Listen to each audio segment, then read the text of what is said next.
It having reached the hour of 5:30 p.m., I am calling the April 7th, 2026 Modesto City Council meeting to order and ask the city clerk to please call the roll. Councilmember Alvarez.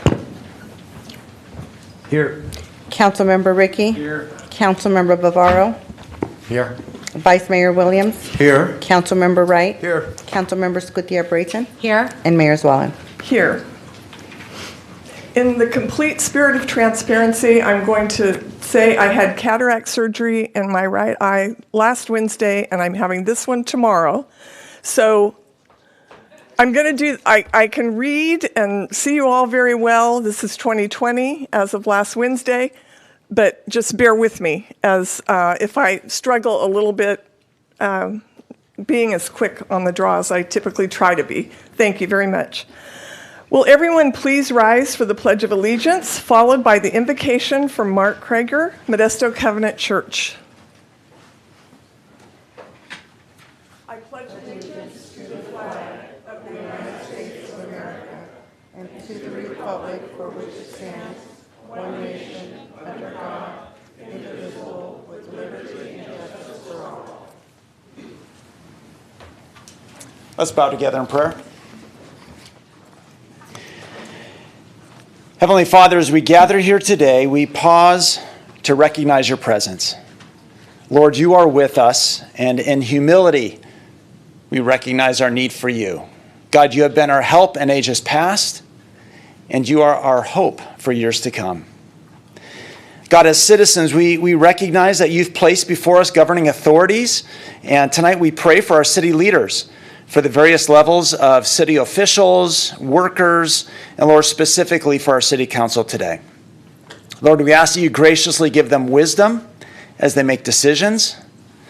Lord, give them a sense of the needs of the people of the city. Give them a thirst for what is right and just. Lord, also give them the ability to work together. Help them find harmony, even when there's honest disagreement. And Lord, for each of them, we pray for personal peace and joy in their lives. And God, we pray for the agenda that's before our city council today. Lord, give them your direction as they consider what would be best for those of us who live and work in our wonderful city of Modesto. And I pray this in Jesus' name. Amen. Amen. Amen.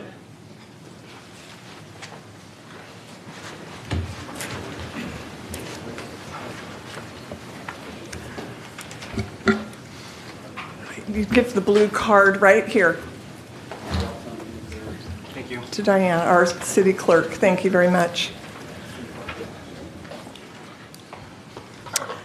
All right, does the city clerk have any announcements? Yes, Mayor. Just a reminder, public comment is 3 minutes. There are blue speaker cards at the entrance of the chambers. Also, written public comment was received for item 12 and forwarded to the council. In addition, item 13 has been updated to include only the property on Franzine Road. The revised report and resolution have been provided to the council, and copies are also available for the public. Thank you. Thank you. Do any of the council members have any conflicts of interest? Seeing none, will the city attorney report out on closed session? Yes, Mayor. The council met in closed session today to discuss 3 items regarding existing litigation. No reportable action was taken. Thank you. Next on the agenda is acknowledgements and presentations. The first is a proclamation declaring April 2026 as Arts, Culture, and Creativity Month. I will read the proclamation.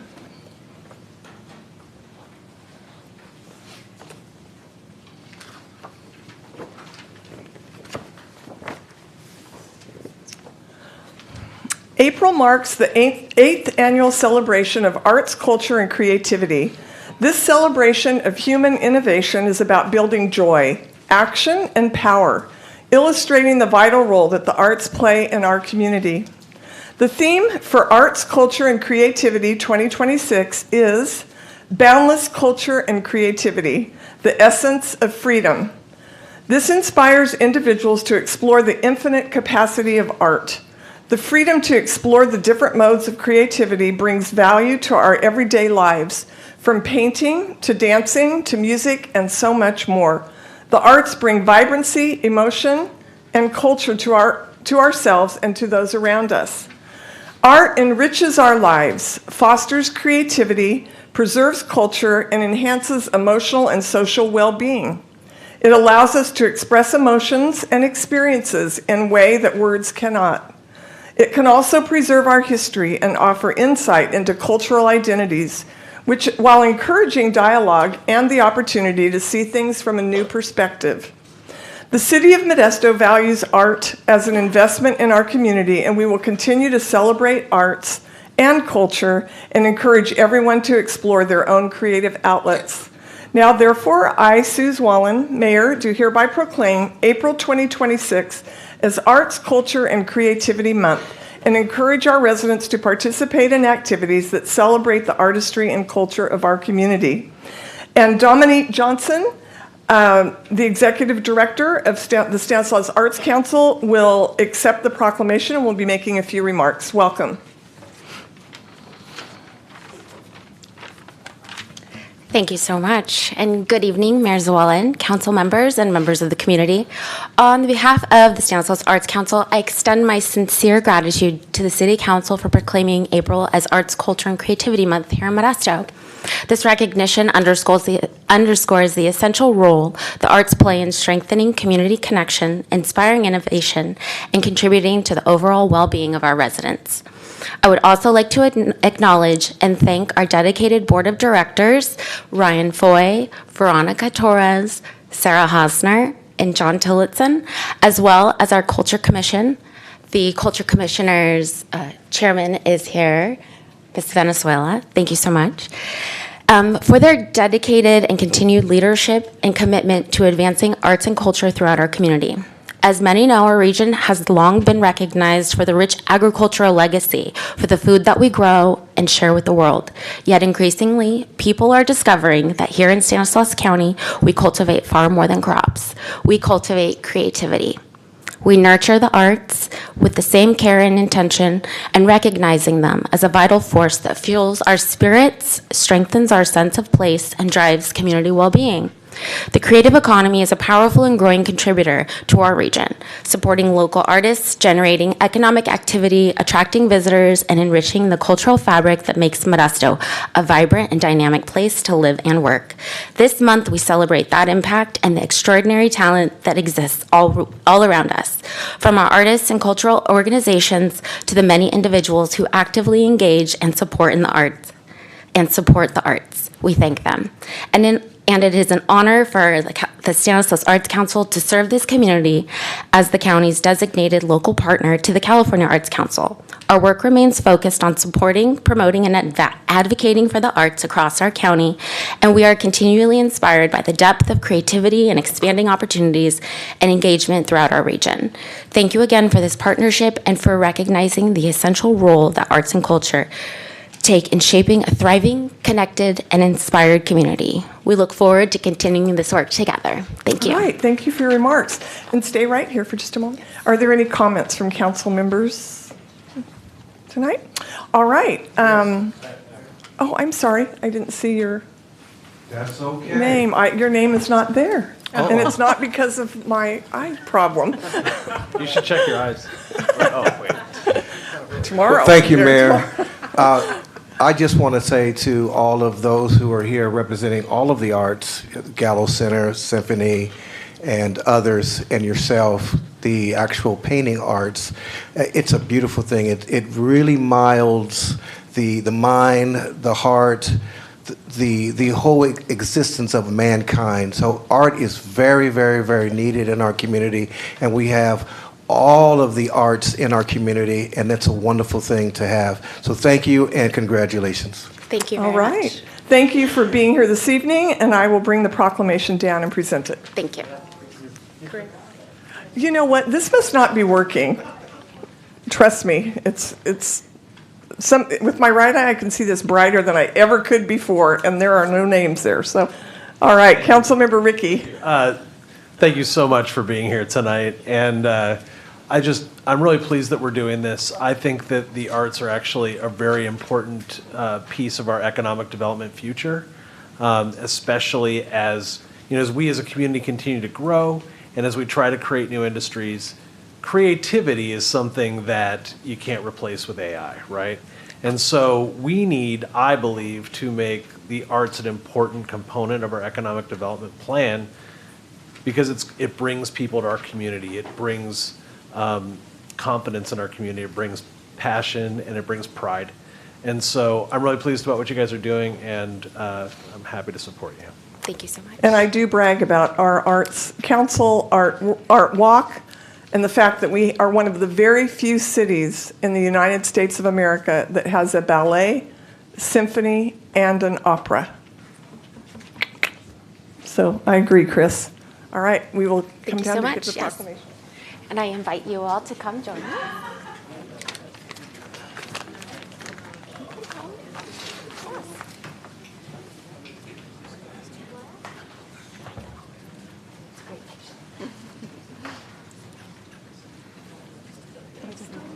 So good to see you again. Thank you. All right. So, well, why don't you be even? Yes, be even. You come over here because I want us to be even. And then our council will be on the end. There we go. On each end. Yeah, and thank you so much. Thank you all for being here. Thank you so much for being here. Appreciate you. All right, everybody ready? And smile. Thank you again. Thank you so much. All right, take care. Be well, drive safely. Had to get that in. Thanks for being here.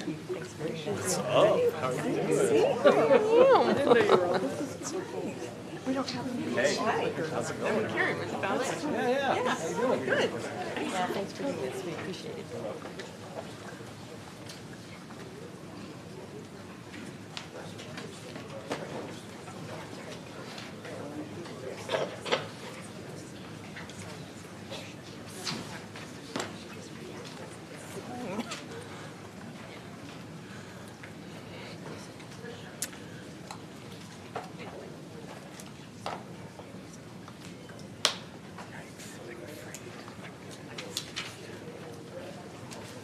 Okay.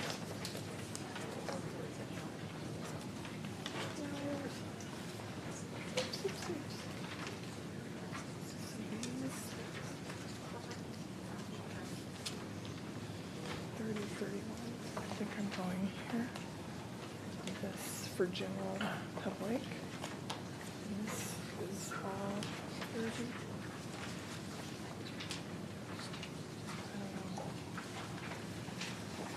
That's. This is after those other ones. I got them mixed up.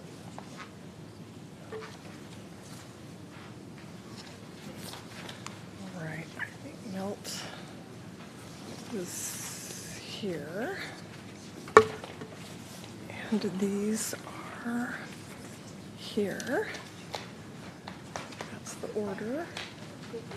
3031, item 12, right?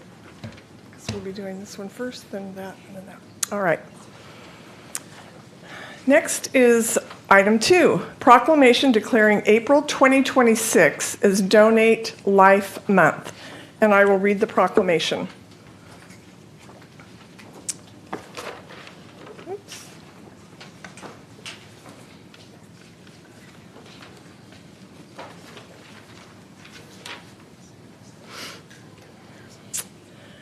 April is acknowledged as Donate Life Month, dedicated to raising awareness about the pressing need for organ and tissue donors and honoring those who have saved lives through the gift of donation. This year, the theme uses trees as a symbol of life and connection. Just as trees grow and support each other in a forest, donation connects people and leaves a lasting legacy of hope and life. The need for donor registration and education is critical in highlighting the need for transplants. There are currently more than 105,000 individuals in the United States waiting for life-saving organ transplants. with 13 people on average tragically dying each day while waiting for a life-saving organ. Notably, more than 90,000 people on that list are waiting for a kidney transplant. Tissue and organ donations save lives and offer recipients the opportunity for renewed health and a second chance at life. One person can save up to 8 lives through organ donation and improve over 75 lives through tissue donation. Now, therefore, I, Suze Wallen, Mayor, do hereby proclaim April 2026 as Donate Life Month in the City of Modesto and encourage residents to learn about the donation process, register as donors, and discuss their wishes with their families. Dated this 7th day of April, 2026. My understanding that accepting the proclamation would be Alyssa Garcia, Community Engagement Specialist with Donor Network West. Please come to the podium. Thank you. Welcome. Hello. It's always great to be back every year. Hello, City Council. Thank you so much for continuously supporting Donor Network West's mission to save and heal lives every year by proclaiming April as Donate Life Month. As you said, our mission is to save and heal lives, and anyone can register to become an organ and tissue donor to do just that. We partner with our local Modesto hospitals and families who decide to give the gift of life, and we honor them throughout this month and every day. Just here in Stanislaus County, as of this current year, we have 333 people that are waiting for a life-saving transplant that live in this community. So we're hoping that everyone is able to understand and realize the impact that they all can make by registering to become an organ and tissue donor. So I want to say thank you all for acknowledging April as Donate Life Month. All right, thank you for your remarks. Did you have a comment to make? No comment. I think you have a story. I just have her back. Okay, great. That's great. Thank you. Any comments from? All right, Councilmember Ricky. Thanks, Mayor. I just want to thank you for your work in this area. I think that sometimes people hesitate to become donors, and the work that you do in that education, convincing people that that's an important thing to do for your community is just, can't be replaced in our community. So thank you for all the work you do. Thank you. Can I just respond to that? Sure. Just quick. You may or may not know that we do go out to the freshman health classes in the local high schools to educate the students about organ and tissue donation.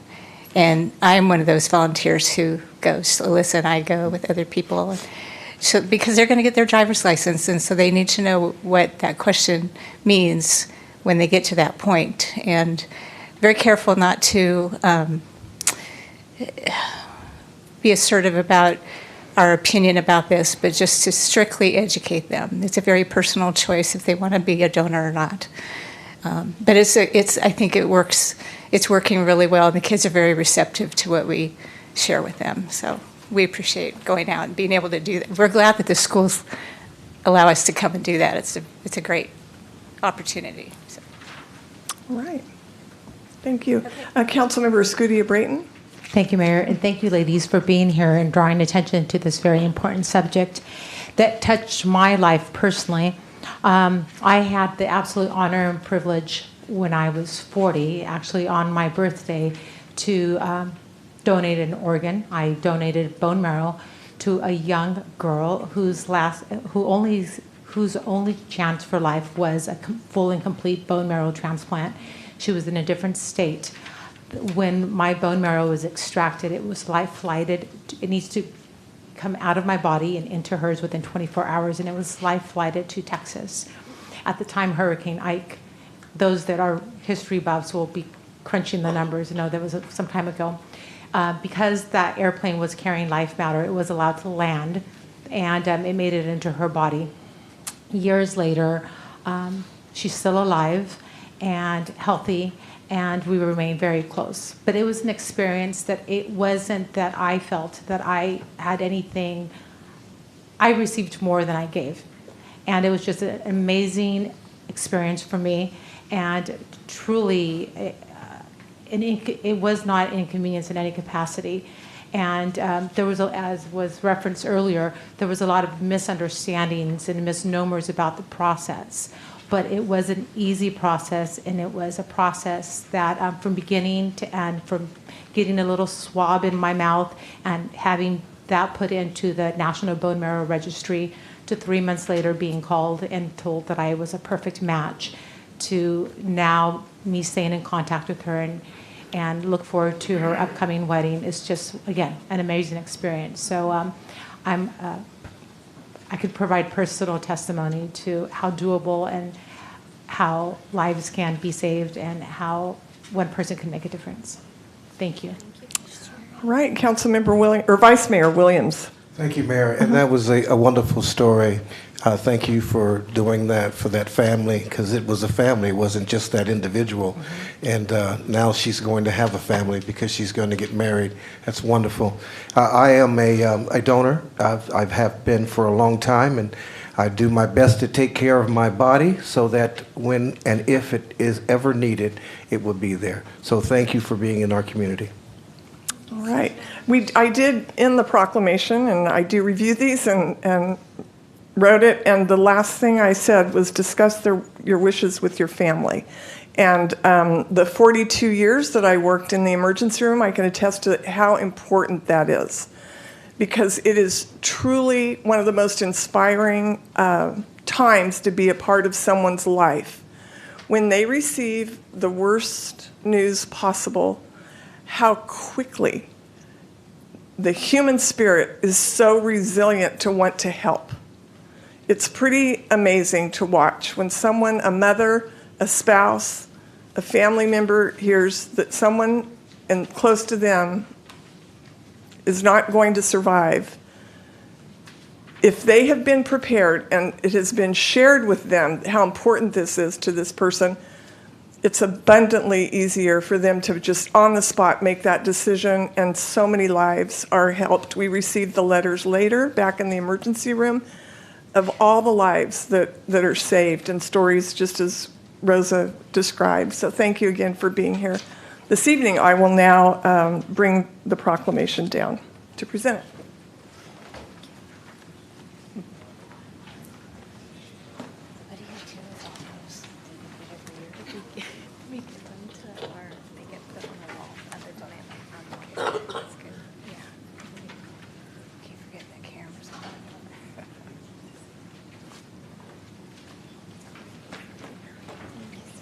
So much for being here. I had cataract surgery too, so right there with you. Yeah. Thank you. It's a crazy thing. You're sharing, I know. Oh, you're gonna love it. It's just huge. Hi, Nick. How are you? Good to see you. Yes, thank you. Thank you, young lady. Thank you. Nice to see you. All right. I'll give that to her. Oh, here. Here, we'll share. Everybody ready? And smile.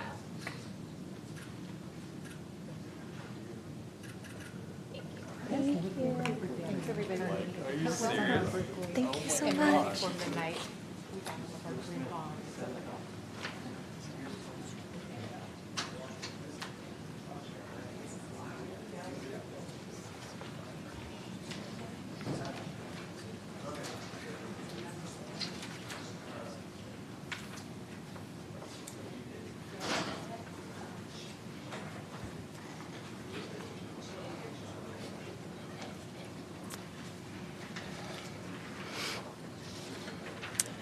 Next is item 3, proclamation declaring April 2026 as National Volunteer Month, and I will read the proclamation.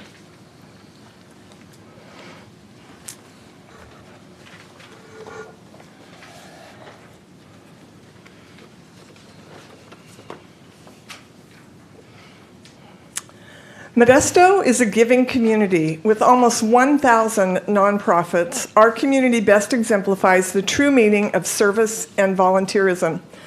During National Volunteer Month, we recognize the impact of individuals who dedicate their time, energy, and skills to support communities, nonprofits, and people in need. Volunteers are the heartbeat of our community and contribute so much more than is seen. Volunteers take on a variety of roles, offering skill sets such as event planning, physical labor, recruitment, training, and much more. They also serve as a network, bringing donors, supporters, and advocates to create a strong sense of commitment and establish deep connections to projects, unifying the community. They are truly the essence of giving. By working together with nonprofits, community organizations, and the private sector, we can make our communities stronger, more successful, and a place where everyone thrives. During National Volunteer Month, we celebrate those who volunteer and encourage more to follow their path. Everyone can have an impact through service.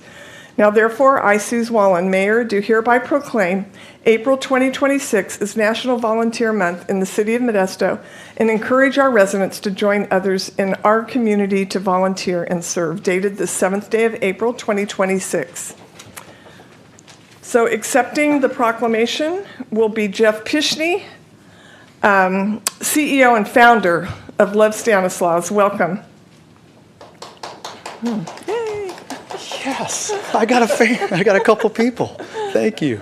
No, you know what? It is an honor to accept this and to recognize the amazing community that we live of so many just people who want to give back, help make this community the best it can be. So Love Modesto has been a part of this community for 18 years. And this is our 18th year of pulling. Remember, Chris, 18 years ago? It's amazing. We were all a little older 18 years ago. But it's amazing to see, again, how this community has come together. And in these 18 years, I tell you, I appreciate so much just all your support, all of your encouragement, all of your affirmation. And in 18 years, there's been different people in these seats. I've seen it coming here. Different mayors, different city managers, different city staff, different council. And you know what? In all these 18 years, I have felt affirmation. I have felt support from everyone who's been here and everyone who's still here. So I just want to say thank you for that kind of support and encouragement. April 25th, I got to tell you guys, April 25th, here we go. We have over 80 projects available. I'm going to have these out front so you guys can all have these as well. But sign up to volunteer. And you guys can see these projects. Look at this list. Look at all the good that is going to go on in Modesto on April 25th. Is this inspiring? Or what? I mean, this is just so moving to see the amount of people that are going to come together. And we're hoping, obviously thousands of people coming together to love our community here. But you know what? This is not the end goal, though. This is the beginning. I say this all the time. Love Modesto isn't just about a day. It's about year-round loving our city, year-round getting involved. And this last, a little over a year ago, we launched something called Volunteer Central. So it's an easy way for people to sign up to get involved all year round. We've had over 600 people who have signed up to volunteer year round in our community. And I think that's our secret sauce. We've made it easy for people to sign up to volunteer, to do what they love to do, whatever their interests are. And we made it fun. That is our model here.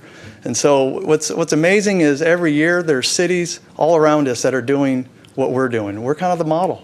We started this thing, and now on April 25th, there'll be around 20 cities in our community from Tracy, Ripon, all the way down to Turlock and all the cities in between, all loving their city on that day. And then also in the spring, a lot of it is on this date, some are on other dates, there's cities all over California doing this, in Sacramento area, the Bay Area, down south. If you drive around LA right now, in the LA suburbs, you'll see the same signs that you see in Modesto. That message, it just resonates, and it's easy for people to get on board with volunteering in that way here. Not only has it spread in California, but around the country as well, with Hartford, Connecticut, and Houston, Texas, Albuquerque, New Mexico. City after city is loving their city. And you know what's crazy? Is they're coming to Modesto to learn how to do it.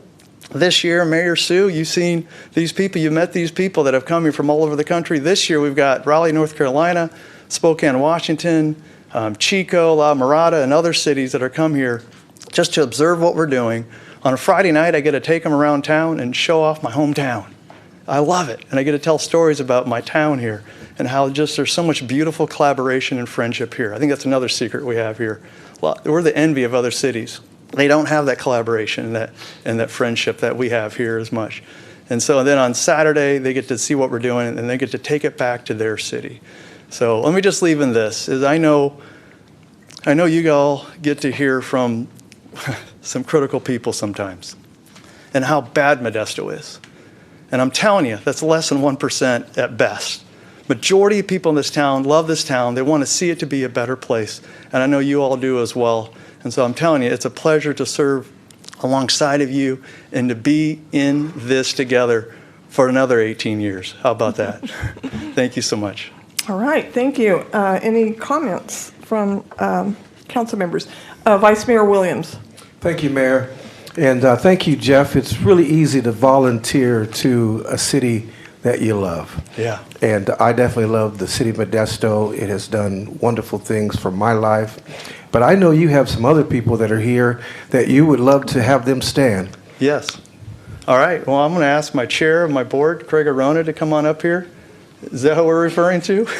They could just stand right where they are and be recognized. And David Collins, our Love Our Schools director. We have Love Our Kids, Love Our Schools, Love Our Neighbors. We got a lot of love to share. And David's our Love Our Schools director here. So love to acknowledge them as well. Thank you for all you do. Thank you. All right, Councilmember Ricky. Yeah, I just want to thank you, Jeff, for sticking with it over all these years.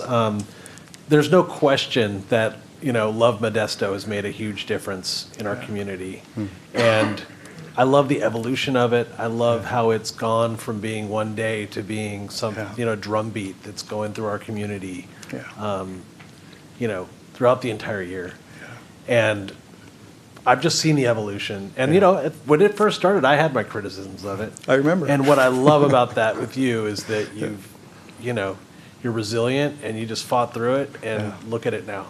And look at how it's grown everywhere. And look at how it started here and how it's spreading positivity and creativity and making communities better all over the state. And I'm proud of you, man. Good job. Thank you. Thank you so much. Vice Mayor Williams, did you have another Isn't comment? there something about pancakes? Oh, well, yeah, of course there is. Anybody like pancakes? Anybody love pancakes?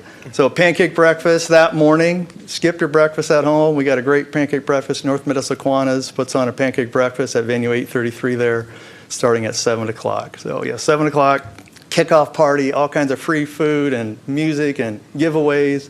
And then we send everybody off around 8:30 all over the community. Great, looking forward to it. All right, thank you for being here this evening, and I will now bring the proclamation down.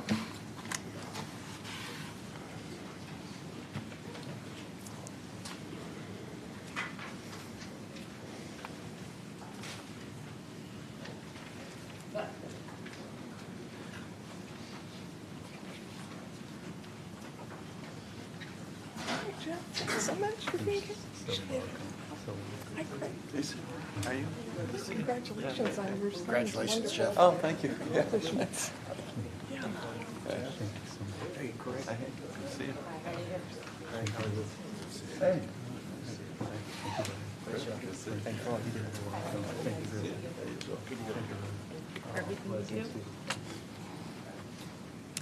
Right, is that good, or should we, I know you like to have it even. Do you want David over here, or no? Nope, we're good. Okay. All right, are you ready? Smile.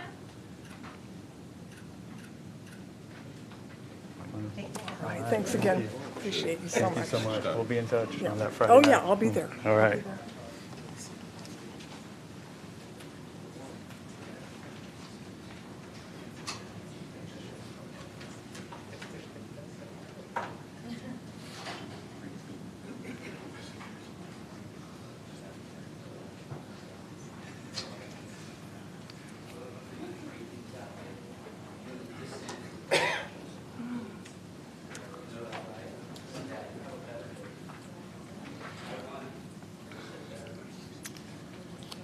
Right.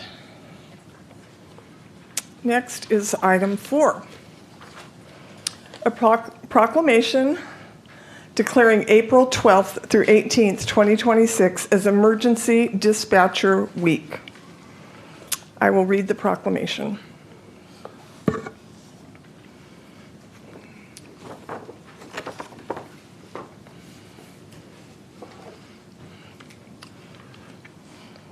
right, emergencies happen, and the response from law enforcement officers, firefighters, and paramedics is critical to the protection of lives. When emergencies occur, a prompt response is imperative, as minutes can be the difference between life and death. Emergency telecommunicators are essential as they support our first responders by providing accurate and important information. They are also the first contact our residents have with emergency services. Staying calm and compassionate during a time of crisis serves as a lifeline, offering support while responders are on their way. Emergency telecommunicators have contributed significantly to our community as they have helped with the apprehension of criminals, the suppression of fires, and the treatment of patients while also assisting emergency providers during these demanding events. The City of Modesto encourages all businesses, institutions, and individuals to celebrate the dedicated telecommunicators that work every moment of every day and night, making our city a safer place for all of our residents. Now, therefore, I, Suze Wallen, Mayor, do hereby proclaim April 12th through 18th, 2026 as Emergency Dispatch Appreciation Week and encourage our residents to participate in activities that recognize our devoted emergency workers, dated the 7th day of April, 2026. Accepting the proclamation will be Casey Young, Executive Director of SR 911. Welcome. Hello.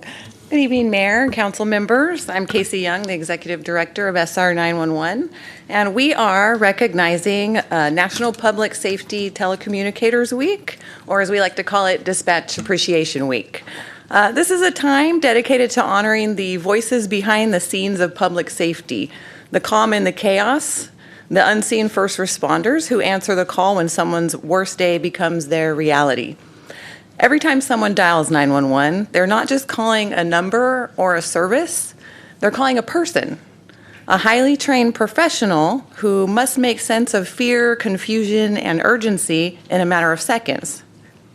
Someone who gathers critical information, provides life-saving instructions, and coordinates responders while staying on the line with you long after help has been sent on the way. At Stanislaus Regional 911, our team answers hundreds of thousands of calls each year. But what matters most is not the volume, it's the impact. It's playing detective to find someone who's lost.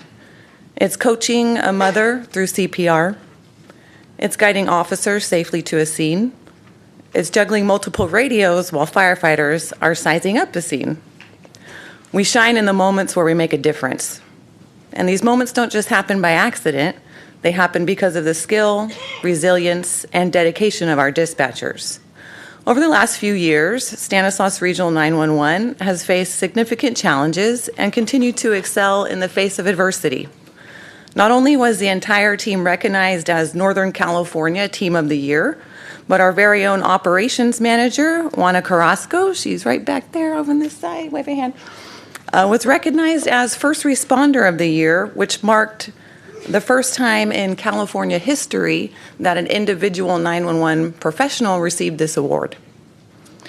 Stanislaus Regional 911 ignited an international movement within the 911 profession, advocating not only for appropriate recognition, but for educating the public on what it truly means to be a 911 professional and the realities of the work of our headset heroes. And this is something the entire community can be proud of. While I'm here, I would also like to recognize our partners at the Modesto Police Department's Real-Time Crime Center, whose team works alongside us in a different but equally critical way.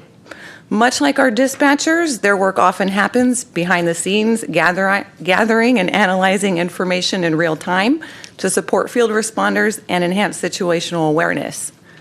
Their contributions are an important part of the broader public safety system, and we're grateful for their partnership. I also want to acknowledge the reality. This work is not easy. It requires emotional strength, technical expertise, and an unwavering commitment to service. Our team shows up every day through challenges, through change, and through some of the most difficult moments imaginable, with professionalism and with heart. To our dispatchers, call takers, supervisors, technical staff, and support team, thank you for your voices, your compassion, your courage, and your commitment to this community. You are the hidden heroes, the angels of the airwaves, intervening on someone's worst day to make things better. Your work is noble, and it makes a difference. Thank you. You're welcome. Thank you for being here. Are there any comments? Vice Mayor Williams. Thank you, Mayor. Hello. Thank you, Mayor. Casey, thank you, and definitely all of your staff. You and your staff are there for this entire community at dire needs in their life. And it's nothing like calling and not getting an answer, or calling and getting the wrong person and having to be transferred to someone else. But 911 is not that way. And truly appreciate the service that's here in Modesto, Stanislaus County. Thank you. Thank you, sir. All right, Councilmember Scudia-Brayton. Thank you. Thank you, Ms. Young, for being here and accepting this recognition. I had the privilege of touring your center a few weeks ago, and it was quite eye-opening to me to see so many working professionals doing such an important service under such calm and collected environments. Calls were coming in front of my eyes, and who was receiving them they knew what they were doing, and they were doing it well. And it was very impressive. It did not look like a stressful work environment. And that speaks to your leadership and that of your team. You gave accolades to Ms. Juana for receiving her state legislative award, but I believe you were the second. Was you were the second? Well, with the Woman of the Year for recognized in the California State Assembly floor. Right. So that is congratulations for that, and thank you for your service and that of your peers. Appreciate it. Thank you very much.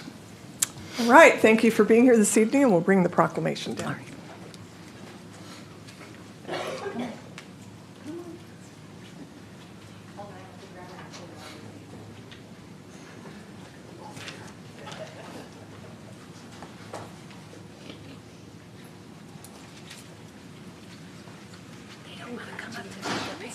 What? No, come on out. Yeah. Why don't you come over here, Juana, and or maybe you want to come over this side, just so it's like even, somewhat. You want to balance this out? Yeah, it's important.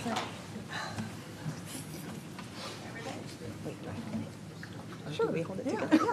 Okay, ready? And smile. All right, thanks so much. Thank you. Thank you so much. Thank you.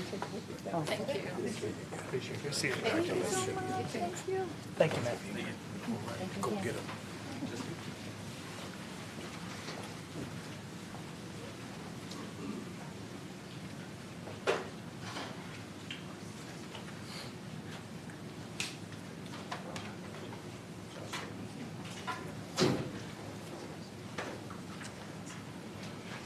All right. Item 5, a proclamation declaring April 24th, 2026 as Earth Day. I will read the proclamation.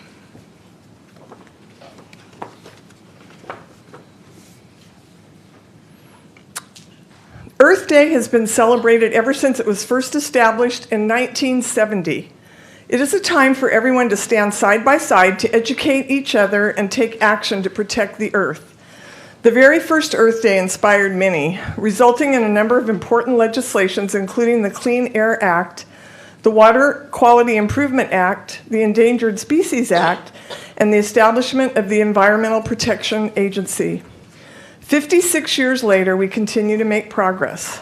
The theme for Earth Day 2026 is Our Power, Our Planet, inviting individuals around the world to unite towards a common goal. It emphasizes the importance of collaborating on environmental sustainability so future generations can inherit a clean, healthy environment that supports a thriving economy. We can work together by using reusable bags, enhance environmental literacy, reduce plastic waste, conserve water, and reduce energy use. The City of Modesto continues to celebrate the earth and commits to caring for the planet and its resources. Now, therefore, I, Suze Wallen, Mayor, do hereby proclaim April 22nd, 2026 as Earth Day and encourage our residents to participate in activities that promote environmental protection and create a healthier, safer, and brighter future for all people, dated this 7th day of April, 2026.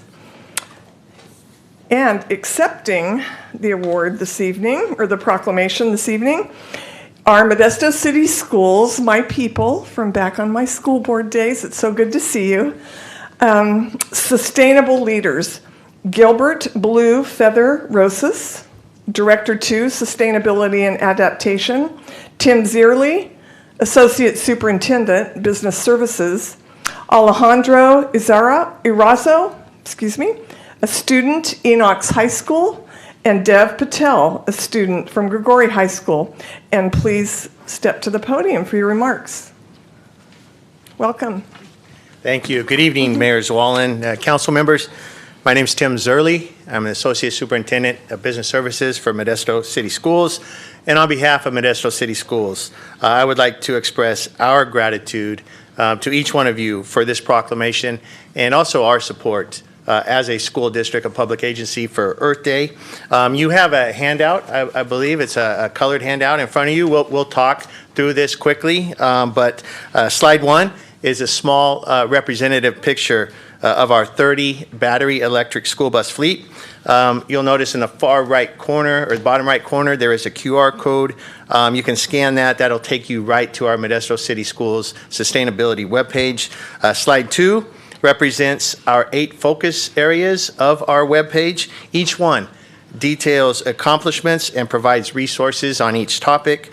For example, diesel fuel savings is under transportation, solar production is under green infrastructure, and air quality monitoring is under air monitoring. Slide 3, we want to highlight the following 3 items: our Modesto City Schools vision, recent accomplishments, and water quality. Slide 4 lists our vision statement that every student graduates with the skills, knowledge, and character traits essential to thrive and contribute to society, and also our sustainability statement, what you are willing to do individually or collectively to have a greener future. Slide 5 represents just a 4-year report card of our recent accomplishments. You can see there that we've utilized grant funding to build our green solar infrastructure. In addition, we've been able to recapture over $5 million in investment tax credit opportunities, and we expect another $6 to $9 million in the future. I'm pleased to introduce one of our students, Mr. Dev Patel. All right, welcome. Greetings, City Council members and members of the community. My name is Dev Patel, and I'm a senior at Grigori High School. I plan to major in biomedical engineering in the future, but I have a strong passion for raising awareness about sustainability, which brings me here today. Turning to slide 6, the district has done amazing work to install sustainable infrastructure within our community. We have installed renewable solar in the form of solar at our 7 high schools that offsets 70 to 85% of the entire campus load. We have also have 6 SOLs, which is solar outdoor classrooms, at 6 sites, one displayed on the slide throughout the district. Moving to slide 7, and on top of leading the region in sustainable infrastructure, our district board has approved annual stipends for our teachers to run environmental clubs for all 34 school sites. This has helped MCS establish a culture of promoting sustainability. Moving to slide 8. As a highlight to our achievements in sustainability, MCS was awarded the California Green Ribbon Schools Gold Level Award as a district in 2024. Moving to slide 9, you can see that everyone's getting involved in sustainability at MCS. In fact, 2 of our elementary school students drew artwork for the San Joaquin Valley Air Pollution Control District's 2026 Health Air Calendar, specifically for the months July and August. And MCS has partnered with slide 10. MCS has partnered with Climate Action Pathways for Schools to provide paid student internships for students like me who are committed to advancing sustainability within the district in regards to energy conservation, waste management, and student engagement. Good evening, City Council members. My name is Alejandro Arazo. I'm a senior at Enox High School, and I'm an aspiring environmental engineer with a specialization in industrial water pollution. On slide 11, you can see the air purifiers and MERV 13 filters that we've implemented across our school sites. Those are meant to improve indoor air quality. And we've also implemented on the right the purple air monitors that help evaluate outdoor air quality. These monitors are for sustainability analysis projects, like Deb mentioned, for Climate Action Pathways and for local research, but they also help with student safety and for sports events. On slide 12, you can see the water bottle refill stations that we've implemented across our school sites. Those support reusable water bottles and prevent the need for single-use plastics with plastic water bottles. And they provide filtered water for students and staff across the district. On slide 13, you can see some of our local events. Modesto City Schools has been a project partner at Graceta Park Earth Day celebration since 2024, and we invite everyone to come see us on April 18th this month, or on Saturday, April 18th. And on slide 14, you can see some of our more national events, like Mr. Rosas has represented Modesto City Schools and the City of Modesto at national events like Harvard's Climate Action Week in 2023, putting our district's name on the map for sustainability.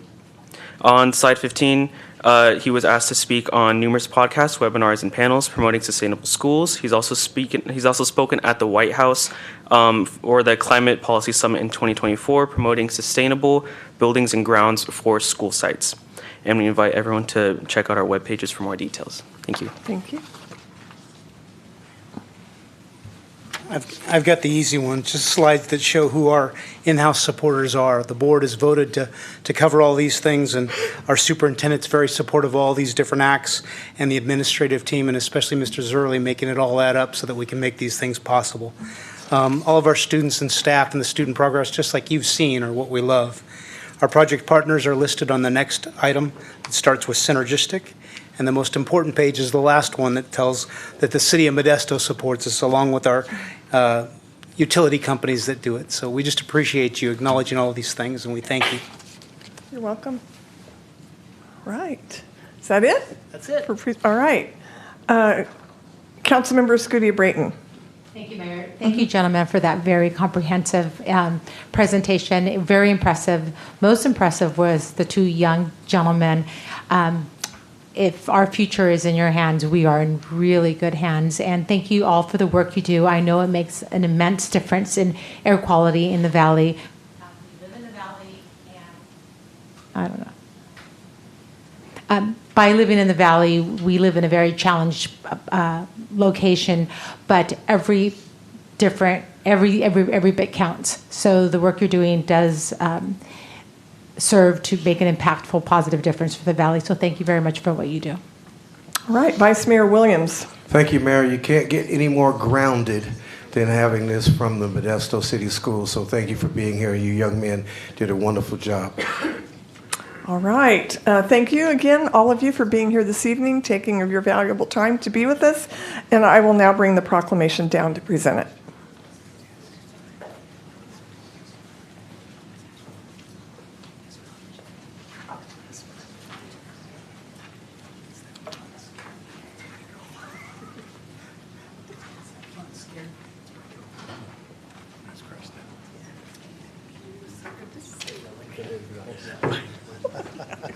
Thank you so much for being here. Hi, Roger. Good to see you. Thanks for being here. Appreciate you. Thank you so much for being here. Rosa, I spied your picture in one of those slides. Great job. You know what? You guys get a raise. Get a raise. Let's get closer. Maybe a side thing, a side. There you go. Good? Yeah. Present this to you. Oh. Mm-hmm.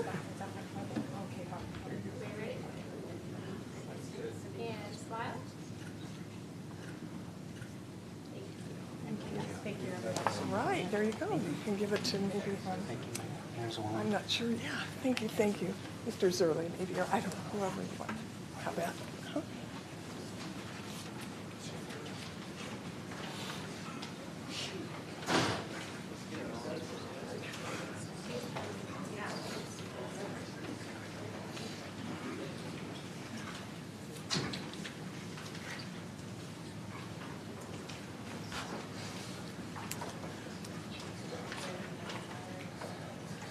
All right, next on the agenda is item 6. Consider accepting the resignation of Ivan Valencia from the Airport Advisory Committee. Does council have any questions of staff? Rosa, I see your... Okay. All right. I will open this up to the public. Any members of the public that would like to speak regarding this item? Seeing none, I'll close public comments. Any comments from council members? Well, we miss Ivan. He retired, and we miss him, and I'm appreciative of his service. This was just one more way that he served our community, in addition to being such a cherished member of our police department. All right, I have a resolution accepting the resignation of Ivan Valencia from the Airport Advisory Committee. Do I have a motion? So move. Second. Moved by Councilmember Wright, second by Councilmember Alvarez. Will the clerk please call the roll for this item? Councilmember Alvarez. Aye. Councilmember Ricky. Aye. Councilmember Bavaro. Aye. Vice Mayor Williams. Aye. Councilmember Wright. Aye. Councilmember Scutia-Brayton. Aye. And Mayor Zwollen. Aye, carries unanimously. Item 7, consider approving the reappointments of Chris Guptill for the District 4 seat, Jesse Franco for the District 6 seat, and appointments of Monica Williams-Brown and Martha Martin for 2 at-large seats for the City of Modesto Measure H Oversight Board beginning April 7th, 2026, to serve their respective terms ending December 31st, 2029. Does council have any questions of staff? Councilmember Bavaro. Just comment. Sorry. Okay, first we'll hear from the public before we make comments. All right, no questions from council. I'll open this up to the public. Any members of the public that would like to come forward regarding item 7? Seeing none, I will close public comments. Any comments from council members? Councilmember Bavaro. Thank you, Mayor. Just would like to acknowledge 2 members of the Oversight, Measure H Oversight Committee from my district.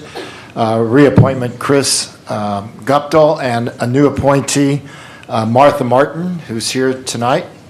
And Martha serves on District 4 Advisory Committee for me, and she's the ideal person for this position. She's got a quick mind and good at math. Thank you, Mayor. You're welcome.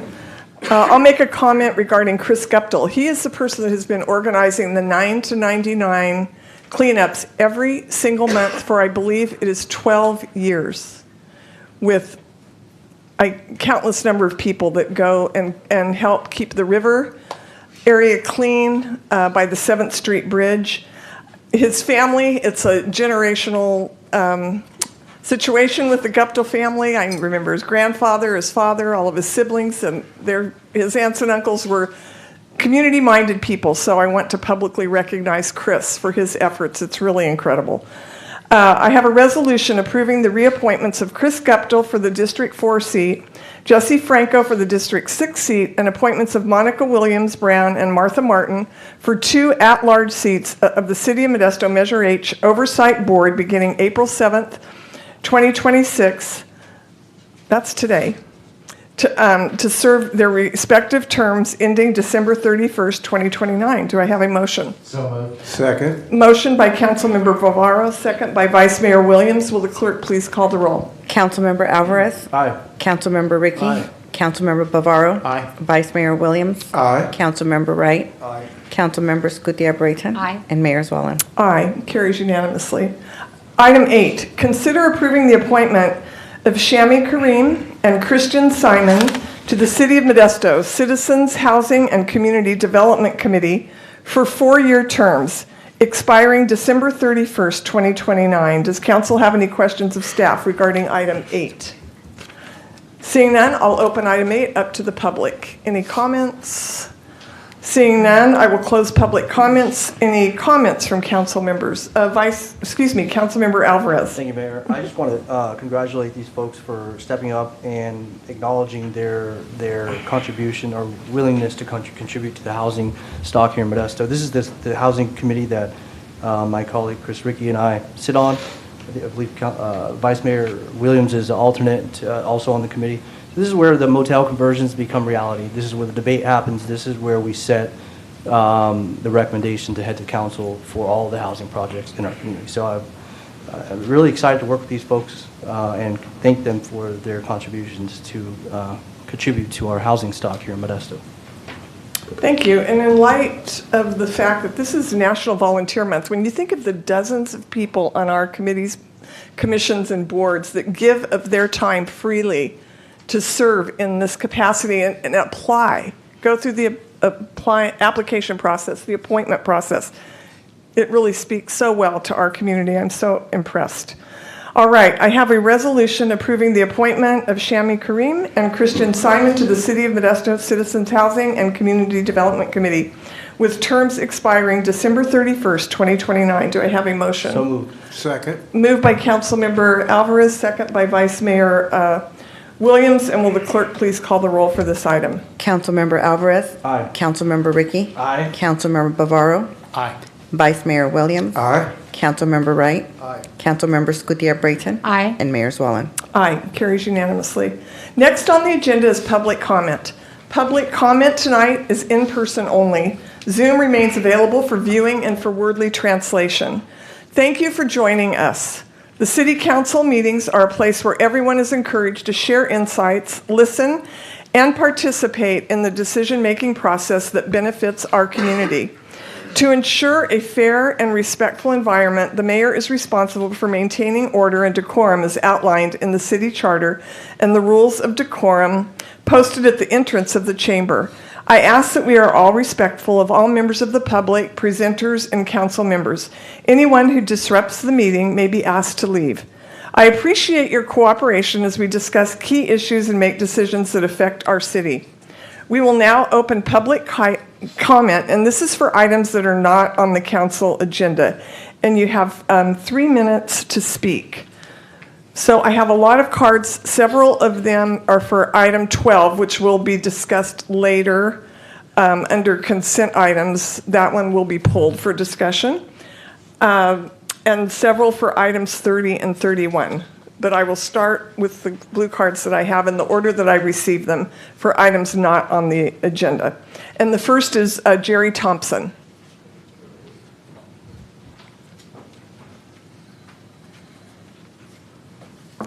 Good evening, Mayor, City Council. The reason why I'm wanting to speak tonight is on behalf of the lowrider community and other attendees at the Cesar Chavez Park.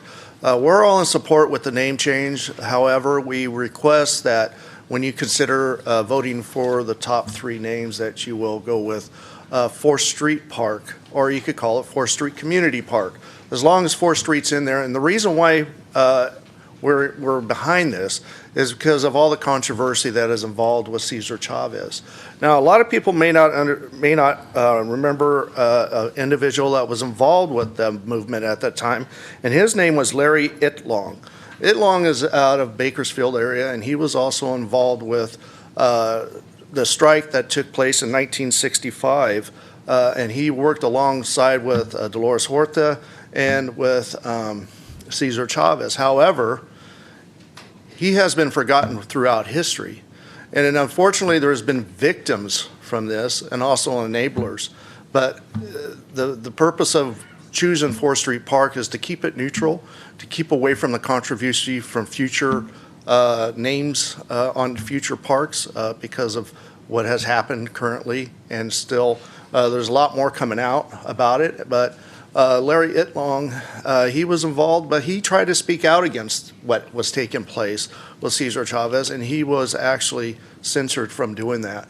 His son has come out just recently to speak on behalf of his father that has now passed away because of that controversy. So that's why we feel that if you choose 4th Street Park, It'll be a neutral name, but it'll also be an embracing name if you throw in community, because it represents everybody, not just one certain group. It's allowing everybody to feel like they're welcomed and going to be a part in the park's use and participation.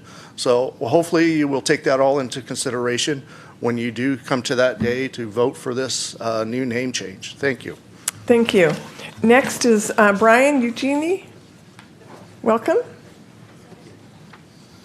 Thank you, Madam Mayor, council members, staff, members of the community. My name is Brian Eugenie, and I am the campaign manager for Jaron Brandon for State Senate in District 4. District 4 encompasses all of Stanislaus County. All are part of 12 other counties, and Modesto is the largest city in the district. So it is fitting that the first debate between all three candidates will be held right here in Modesto. And that's going to be this Thursday, April 9th. The Stanislaus Taxpayer Association is going to be hosting the debate right here down the street, a stone's throw from where you were at the Century venue. Normally you have to crash a wedding to get in there, but for this event, you can get in for free. It'll be this Thursday. Doors open at 5 p.m. and the debate will begin around 5:30 p.m. Once again, there's no cost. Everyone is welcome to attend. Now, if you don't get all of your questions answered on that night, because they're going to have a moderator taking care of that, Jaron's also going to be hosting a town hall for people, also here in Modesto, at the Bookish Bookstore over on Roseburg Avenue, 811 Roseburg Avenue, on Saturday at 6 p.m. All are welcome to attend, whether you support him or not. He likes to engage with people, and so you can make an informed decision whether you will or will not support him in the June primary. So that's all I got. Thank you. Thank you. Next is Betty Santos.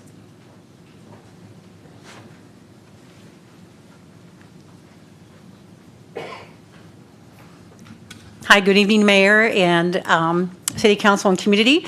My name is Betty Santos. I was born and raised here in Modesto all my life, and I'm up here to speak about the name change from Cesar Chavez Park to going back to 4th Street Park or 4th Street Community Park.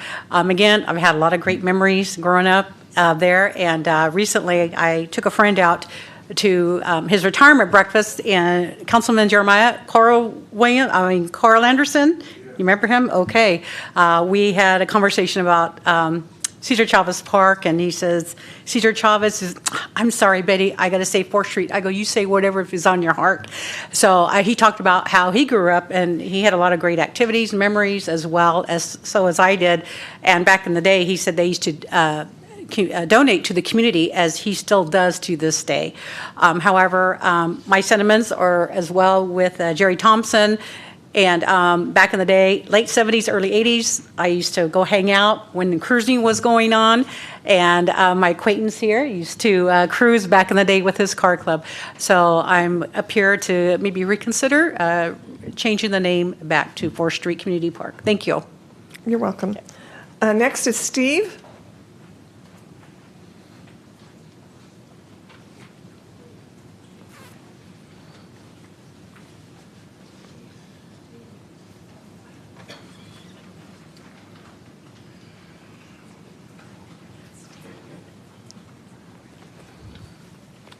Hi.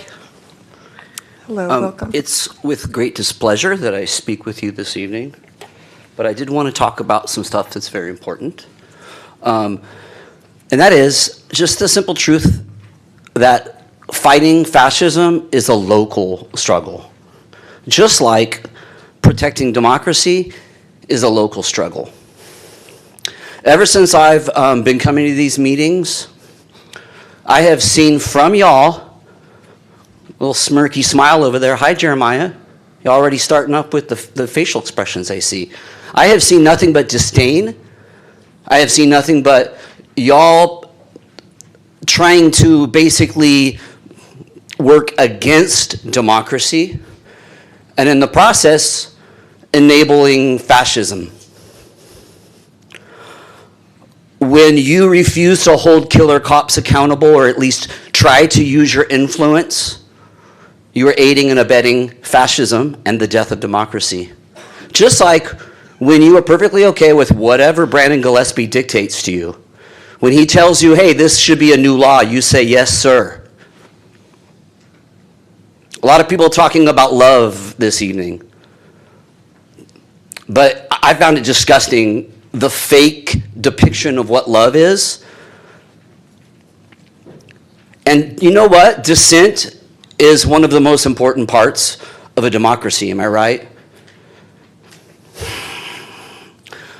You know what I think love looks like? It doesn't look like someone coming down here and bad-mouthing people who don't just suck up to the sycophants at City Hall. Love is me coming down here, all the other people coming down here to stand up for what's right, especially when we may or may not, have even been directly affected by it. I have seen you guys discredit people with love in their hearts for a long time now. This morning, ICE shot a man in our county. And immediately, I saw the same thing I saw from your police department, and I've seen from police departments everywhere, which is to craft a ridiculous false narrative, which is already beginning to be dispelled. And we'll wait and see what kind of information comes out. But Modesto is making itself known for a place where people in power, elected officials, say no to the people and say yes to fascism. You might deny it. You may even think that's not what you're doing. But if you break it down and you look at the characteristics of a fascist society and what the Trump administration is currently doing, you are on the wrong side of history.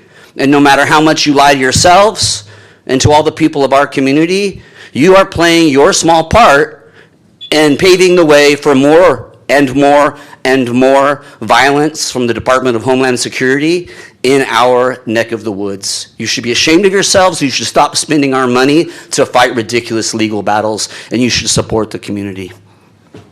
Thank you. Next is Milt Treeweiler.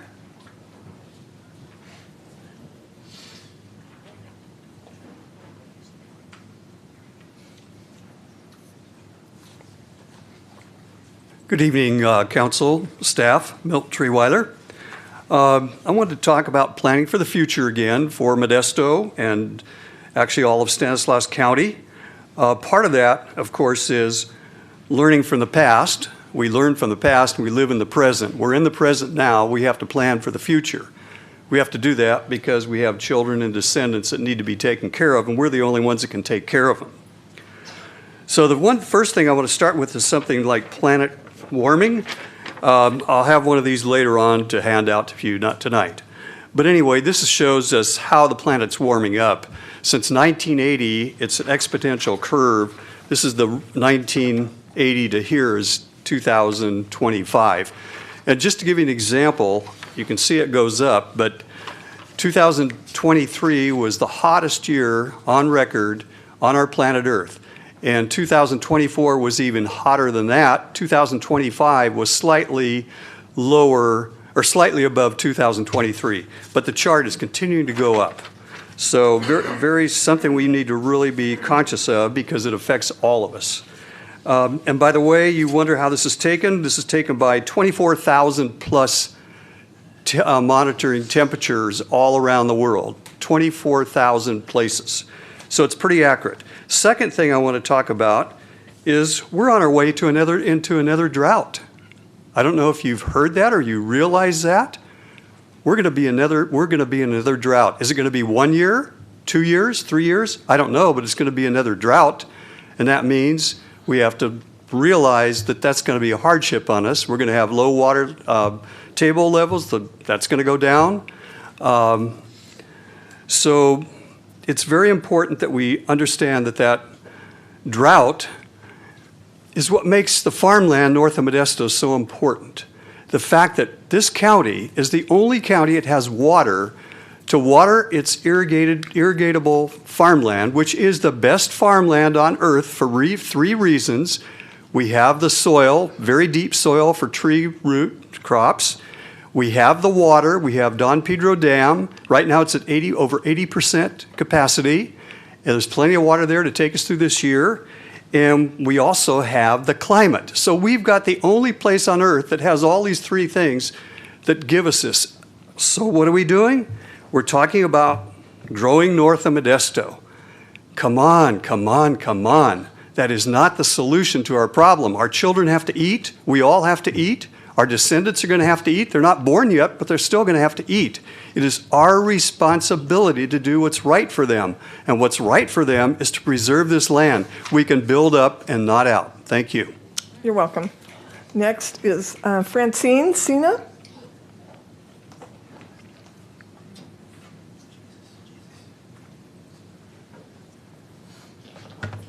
Good evening, City Council and Mayor. Nice to see you again.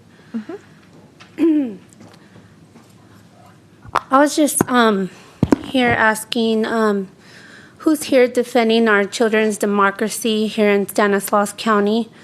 Who is upholding our children's constitutional rights, Article 1, subsection 28?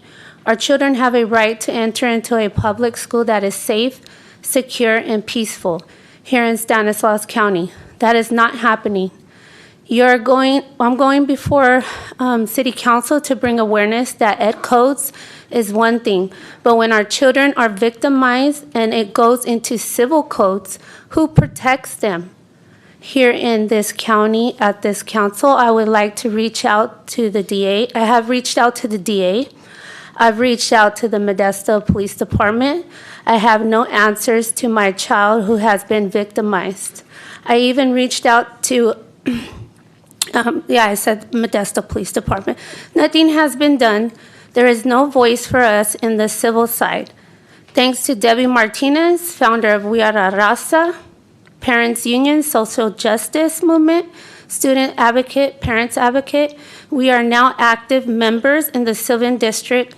We come before this governing board to seek a voice when our children are victimized under their civil codes. I've already voiced our concerns to the governing board, school board. Now I come before this board. Also, I would like to state that my daughter's case is at the DA's office right now, which they said that no crime has been committed, but my daughter's constitutional rights and SEF law, those are laws and those are crimes when a school is committing this crime. So I would like please Rosa to look into this, or you, Mayor, also. I have come before you regarding our children's safety of the crosswalks, and we worked with the city engineer on that, and things have been done in that sense. But things are going on, and I would like someone to look into this, please. Thank you. Thank you. Next is Patrick Sina.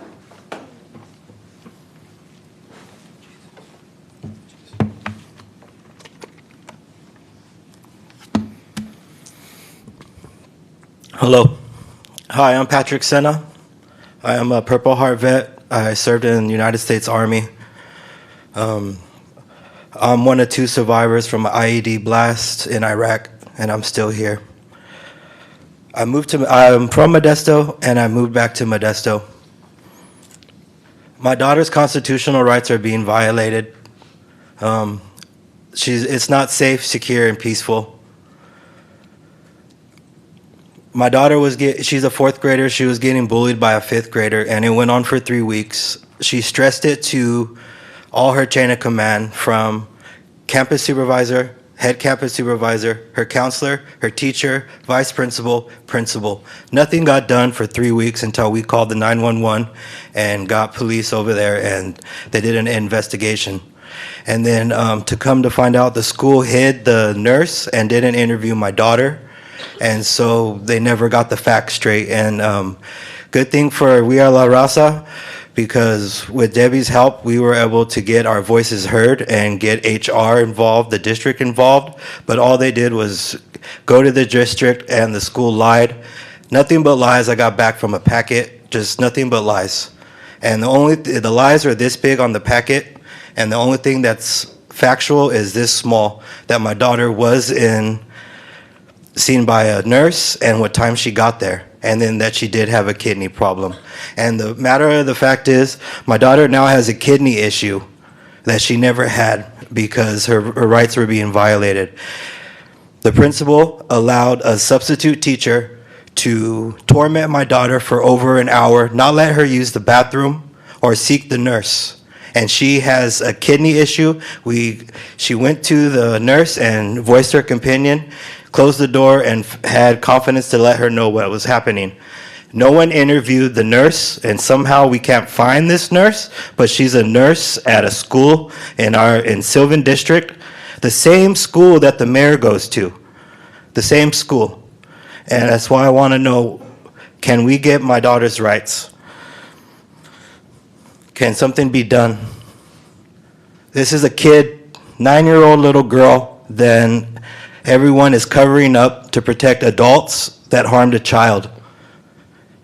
If this was the other way around and a parent was victimizing a kid, 911 would be called, CPS would be there, and they would take the kid away. But my child has severe anxiety now.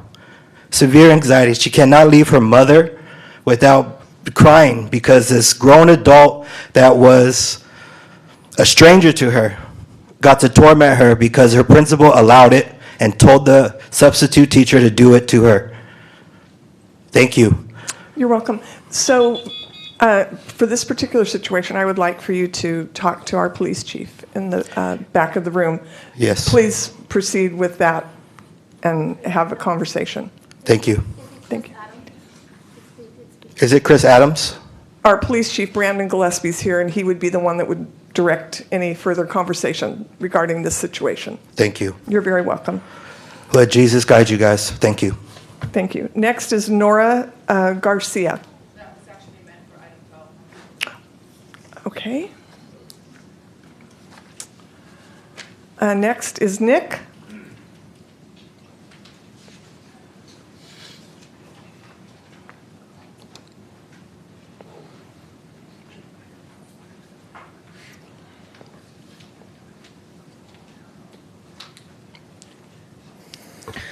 Good evening. I don't have much to say. I'll be setting it for item 12, but I do want to address what one other speaker has spoken up about today was the involvement of the ICE shooting in Patterson today. I know the sheriff's department is involved with it. Current talking about it has already kind of labeled it as a gang shooting, which, come on, that's definitely not true. I just kind of want to briefly mention about whether law enforcement is helping ICE regardless of what California's stature is. I know they are currently helping in the investigation, which to me kind of sounds like a conflict of interest, but I'm not an expert in that matter. But yeah, ICE is, as one other person has already mentioned, is definitely a fascist organization, targeting specifically people, immigrants and people of not lighter skin tone, like myself. And I feel like it's important to be brought up.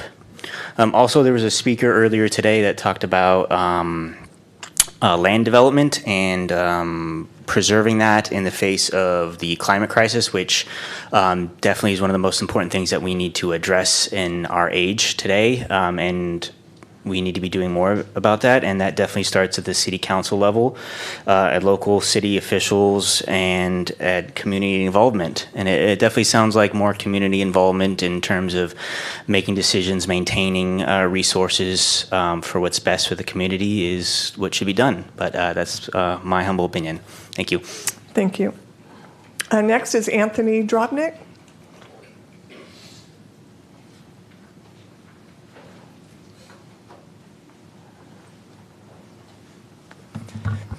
Hello. I haven't been to a meeting in a few months. I was upset with y'all for not listening to us on another issue, but I'll cover that when we get to that agenda item. I wanted to take this chance to actually highlight some positive things in the community, because I really do love this city. First of all, shout out to our MCS staff. I'm a proud MCS employee, Dev, who came up and spoke as a Grigori student. Go Jaguars. He's a great kid. Also, our advisory groups, love to see more people getting involved, especially those going back for the reappointments. Special shout out to Housing and Community Development. I served on that committee in the past myself, and it was always a pleasure working with y'all. So glad to see more people are filling in there and helping out. We've seen great stuff with Hope Works team. Like, there are a lot of really good things happening. Milt made some great points about protecting our biosphere and the valuable nature of our land and what that means for future generations and how we can be stewards of the community. But what I did want to talk about is the renaming of Cesar Chavez Park, 4th Street Park. I couldn't make the Culture Commission meeting, but could make this one. I think it goes without saying that Chavez was a monster. We absolutely need a new name. I've not liked him for years because he was so staunchly anti-immigrant. But I noticed the name Larry Itliong was brought up, and I want to say, as an ethnic studies teacher, a lot of people maybe don't have familiarity with Larry's work. But Larry, alongside the members of the Agricultural Workers Organizing Committee, were instrumental in the Delano grape strike. UFW that we all highlight, it was a merger of Itliong's organization and Chavez's organization. Itliong began the strike, I think, a full week before Chavez joined. He was the one who was really setting the standard of what it meant to take a stand and to go on strike, to believe in workers' rights. And I think that the labor leader that a lot of us imagined Chavez to be doesn't exist with Chavez, but it does with Itliong. And for that reason, I think that it'd be a great opportunity to highlight our labor community, specifically our Filipino labor community, who often goes unsung. And just in case people didn't know, because a lot of people don't know really anything about Larry Itliong, his full name is Modesto Larry Dule Itliong. That's right, his first name is literally Modesto. That is a great opportunity. We'll never get that with anybody else, unless one of you names your kid Modesto, just a thought. But 4th Street Park sounds neutral, but I think it's actually just erasing our labor history. If we were willing to name the park after Chavez because of who we believed him to be at the time, I think this is a chance to name the park after Larry Itliong. If we still want to include 4th Street in there, we've seen like King Kennedy Center, we can do both, we can walk and chew gum at the same time, but I think that our Filipino community never gets the respect they deserve for the sacrifice and the strategy that they put in and day out throughout our farm workers movement and continue to do so. So I hope that when it comes to that, you at least consider that name strongly. That's all. Have a good one. Thank you. Is there anyone else wishing to come forward to speak under public comment? This is for items not on tonight's agenda. Welcome. Hi, Kevin McClarty, District 1. I wanted to ask whatever happened to that kiosk sign that used to be above the Bank of Agriculture and Commerce on McHenry and Needham? That sign was awesome. It told everything that was going on in the city. You could look at it. You could stand on the corner of Needham and McHenry, or J Street and McHenry, or Downey and McHenry, and you could read it, and you could see everything that's going to be happening in the city for the next few days. And then one day, the sign was gone. And I'm wondering if we could get that back up again. It really served a purpose, and nobody seems to know what happened to it. I've asked around. I've asked at City Hall. No one seems to know what happened to it. No one knows who was responsible for it. No one knows anything. The Bank of Agriculture and Commerce doesn't know what happened to it. So I'm wondering if we could get that back up there again. It was a very good sign, very good indication of what was going on. It provided a lot of useful information to everybody. And I think that part of the problem is that we've got all these different websites, we've got all these different places to go to get information on what's going on. But that's a lot of different places to go to. But this sign had it all. It was all there, everything. So that was a real loss when that sign went down, and I'm wondering whatever happened to it and if it could be brought back up again. Then I also wanted to discuss another subject that's been brought up earlier today, and that has to do with the city growing up instead of out. You know, when I was a teenager, I used to help Peggy Minsinger with her campaigns to have initiatives whereby sewer pipe extensions had to be approved by the city, by the voters of the city, before they could be implemented. So in other words, you could not just extend sewer lines without voter approval. And it seems to me that now the sewer line extensions are just an automatic thing. They're just done almost automatically. They're not done with the same forethought with which they were done when Peggy Minsinger was mayor, when Peggy Minsinger encouraged people to really think about it. Do you really want the city to grow out? And the city is, growing north of Kernan now and taking up all that valuable farmland and we have all this infill in the city that's being ignored. Why are we not growing up instead of out? Why are we not protecting our farmland? I think that this is unconscionable that we're not protecting our farmland. Thank you. You're welcome. Just for clarification, Nora Garcia, is that for current public comment for items? Okay, thank you.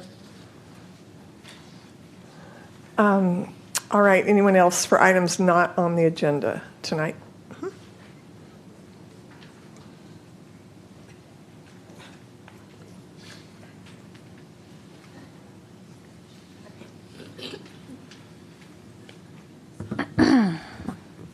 Good evening, City Council. Today, Carlos Ivan Mendoza Hernandez was shot by ICE near Sperry Avenue and on Interstate 5 in Patterson, California. Sergeant Veronica Esquives says it is an isolated incident, nothing to worry about. But is it? On July 1st, 2025, a man was detained at the Modesto courthouse by ICE despite it being against the law and extremely unethical. ICE was also confirmed to be spotted in East Modesto by the Valley Watch Network, knocking on people's doors just a few months ago.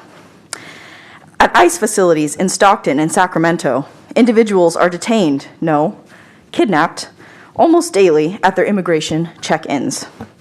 Several months ago, there was a confirmed ICE raid in a Stockton neighborhood where a man was detained, also confirmed by the Valley Watch Network.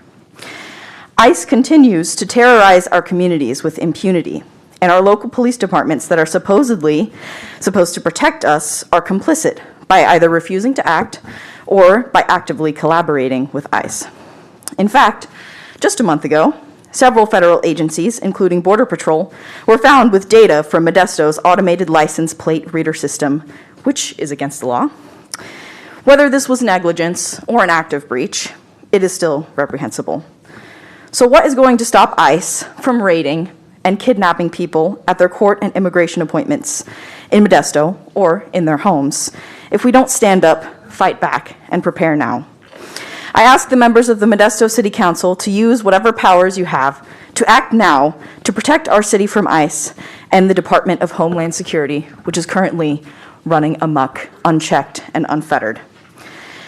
Do something, I don't know what. Perhaps pass a sanctuary city ordinance, reach out to Stockton or Sacramento city councils to plead with them to end their contracts with these federal agencies, or at least act to ensure some oversight for these federal agencies. Perhaps join the other civilians in demanding that our senators and representatives, 1, publicly call for an independent investigation into the shooting in Patterson, 2, demand full release of all video and evidence, 3, support stronger oversight and accountability measures for ICE, or 4, ensure protections so that this does not happen again. You have more power than us citizens do as city council members, so I ask that you please use it to protect the undocumented immigrants and people in vulnerable populations that are your constituents. Fight against fascism today before it consumes us all. Thank you. Thank you. Anyone else, under public comment?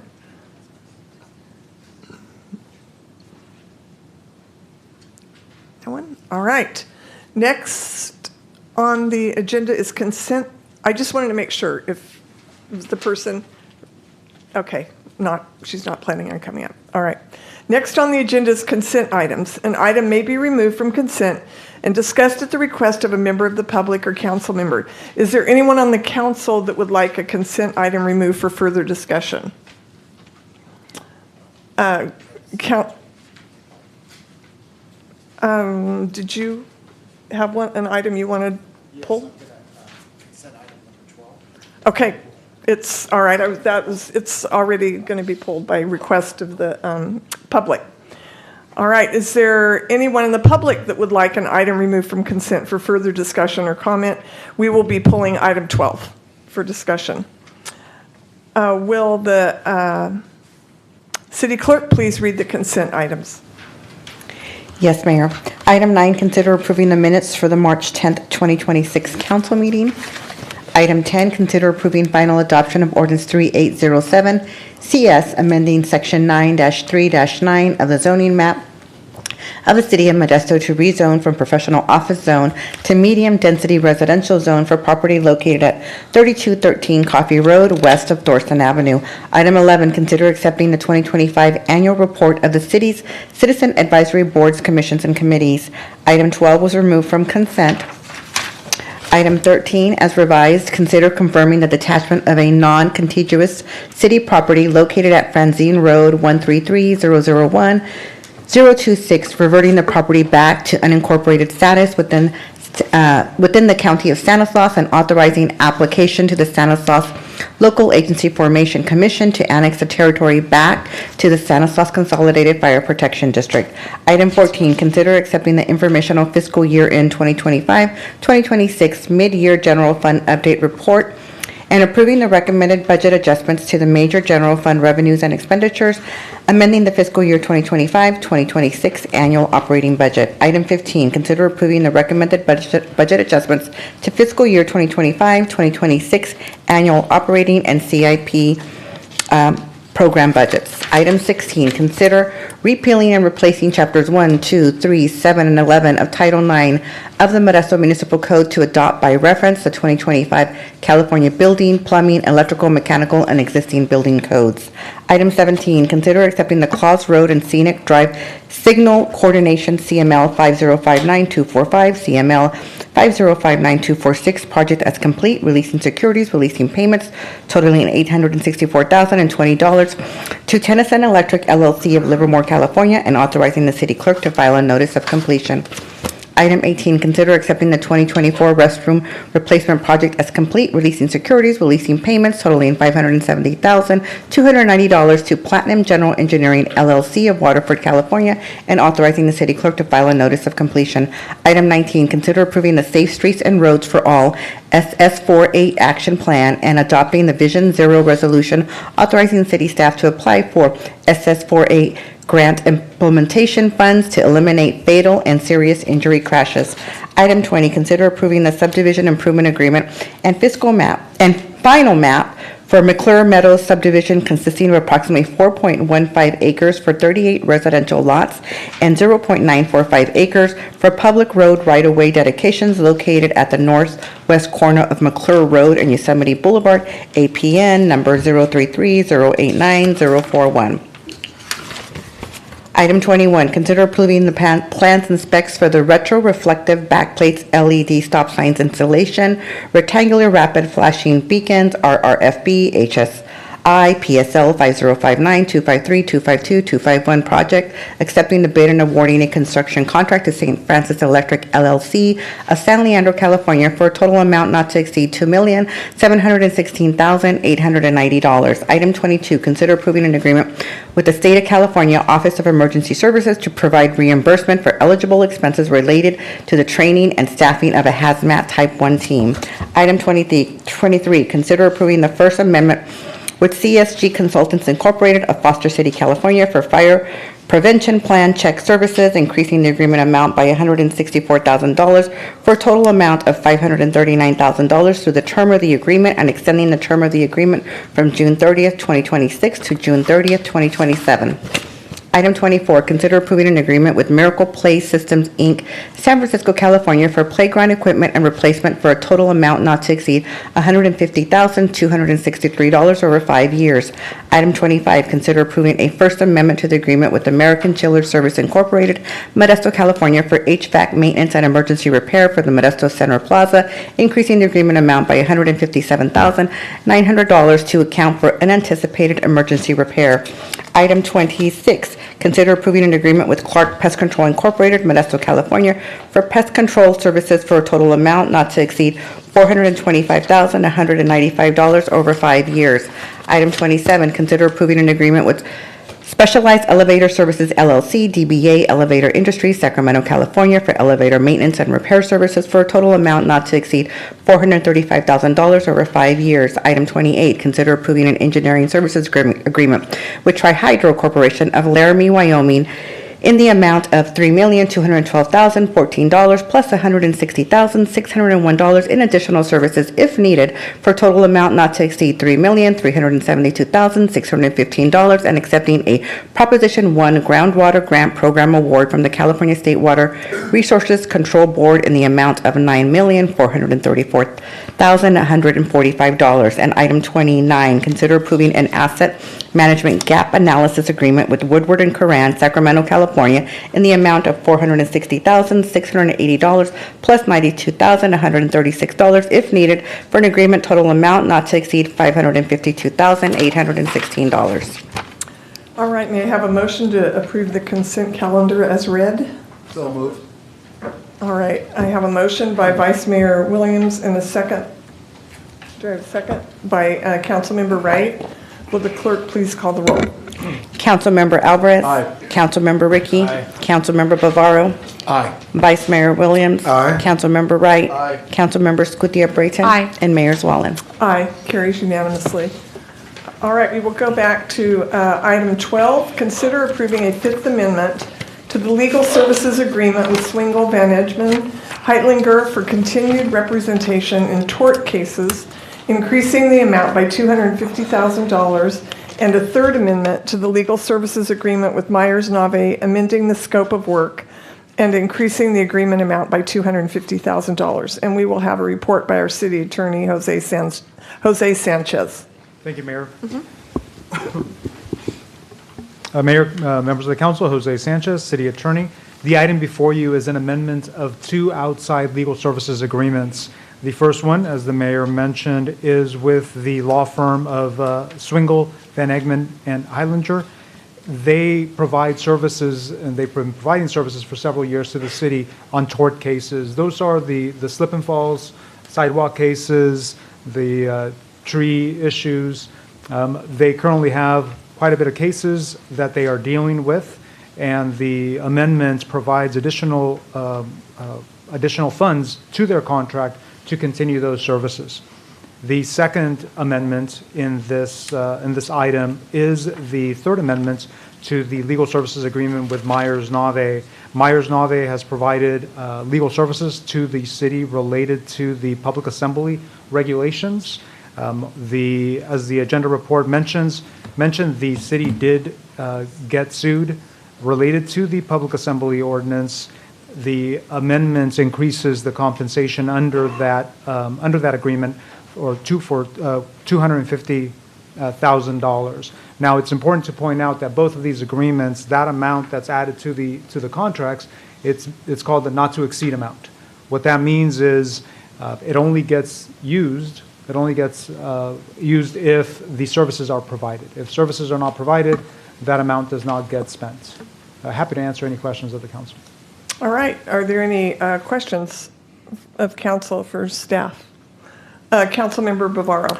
Just a clarification, if we do reach the $250,000, that would then come back to the council regardless of the dollar amount?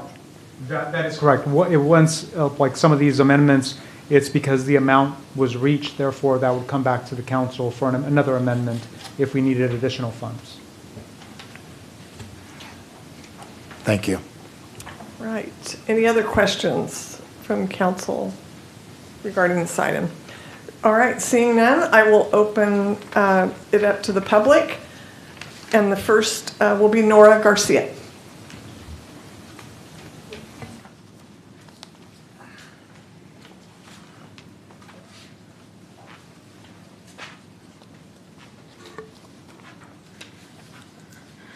Good evening, everyone. Good evening. Guess my punishment for messing up the card is to go first. When I was young, my mother taught me an important lesson about budgeting. Always put the price of frivolous purchases into perspective by comparing the cost to the time it would take to earn it. Do you want that trendy new thing? Would you like to spend 6 hours working for it?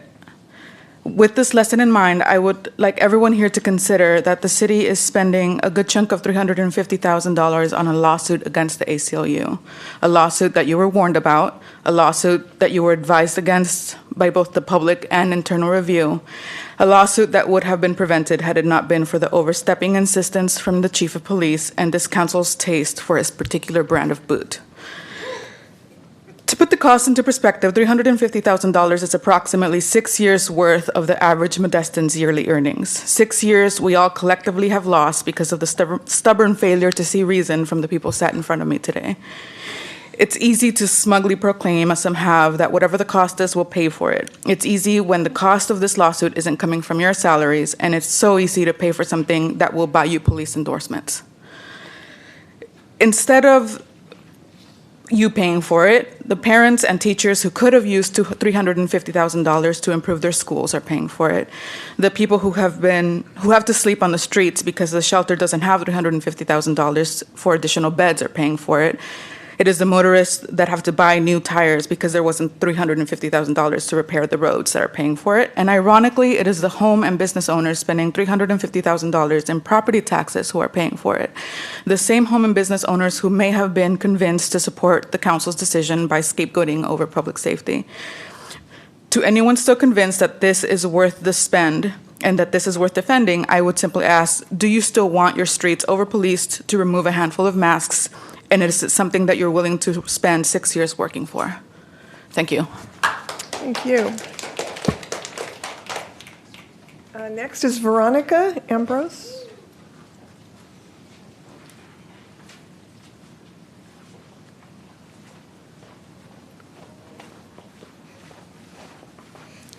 Hi everyone, my name's Veronica. I wanted to take you back and give you my perspective as to the whole mask ordinance and protest. So I'll take you all back to 2019.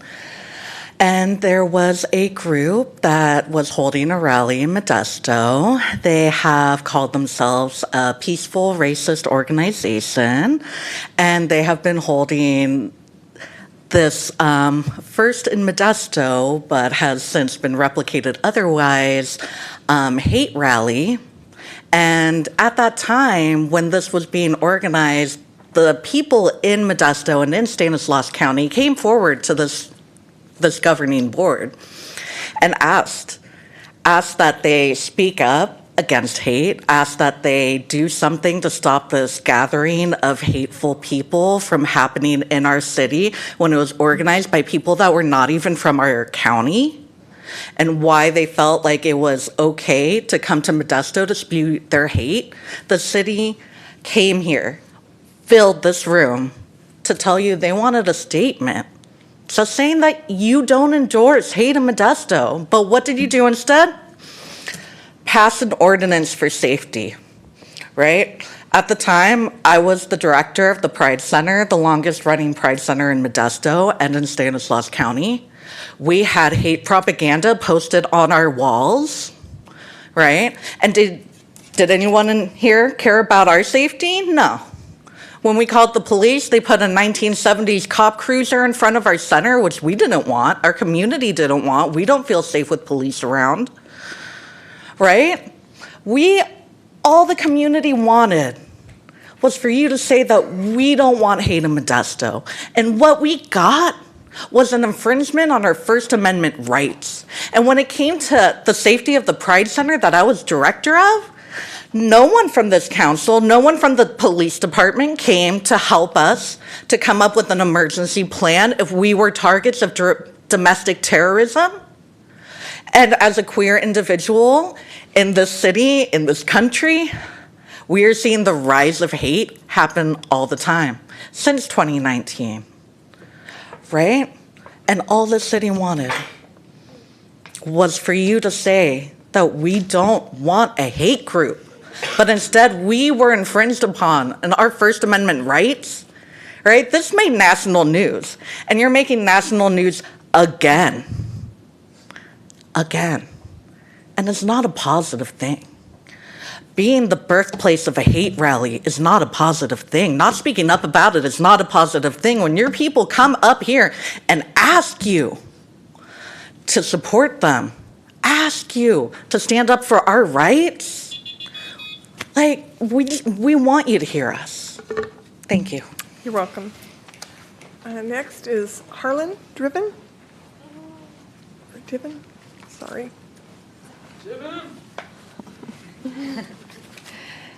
Mayor, City Council, my name is Harlan Diven. I'm a resident of Modesto.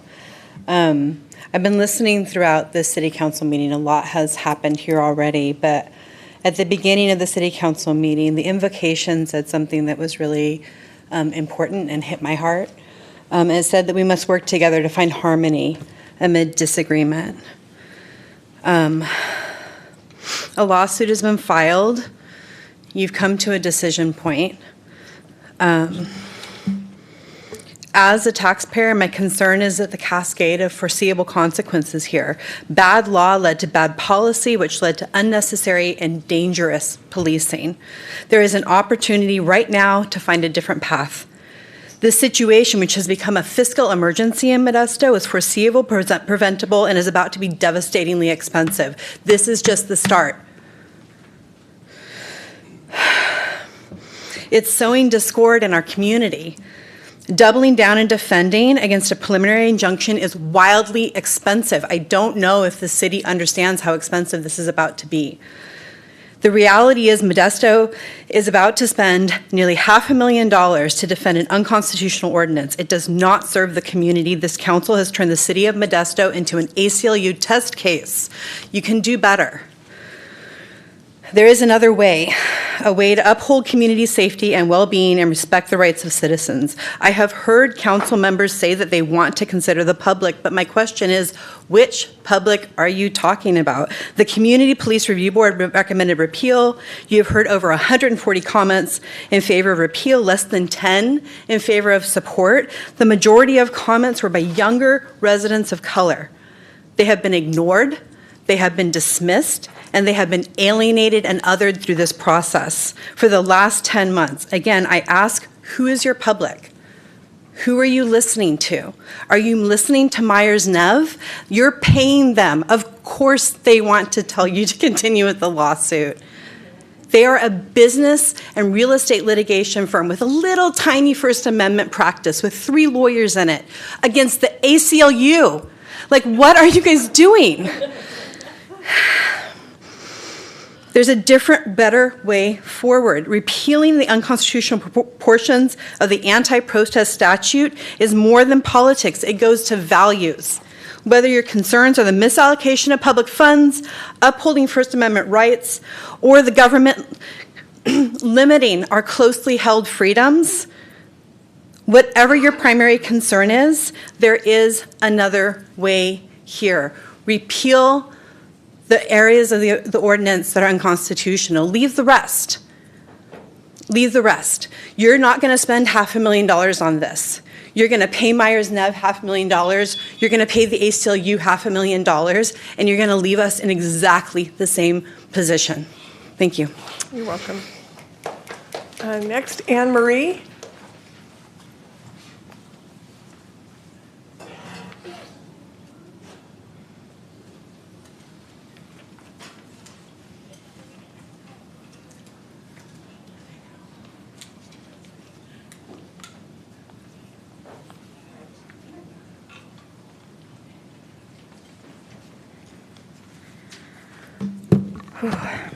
Hello again, City Council.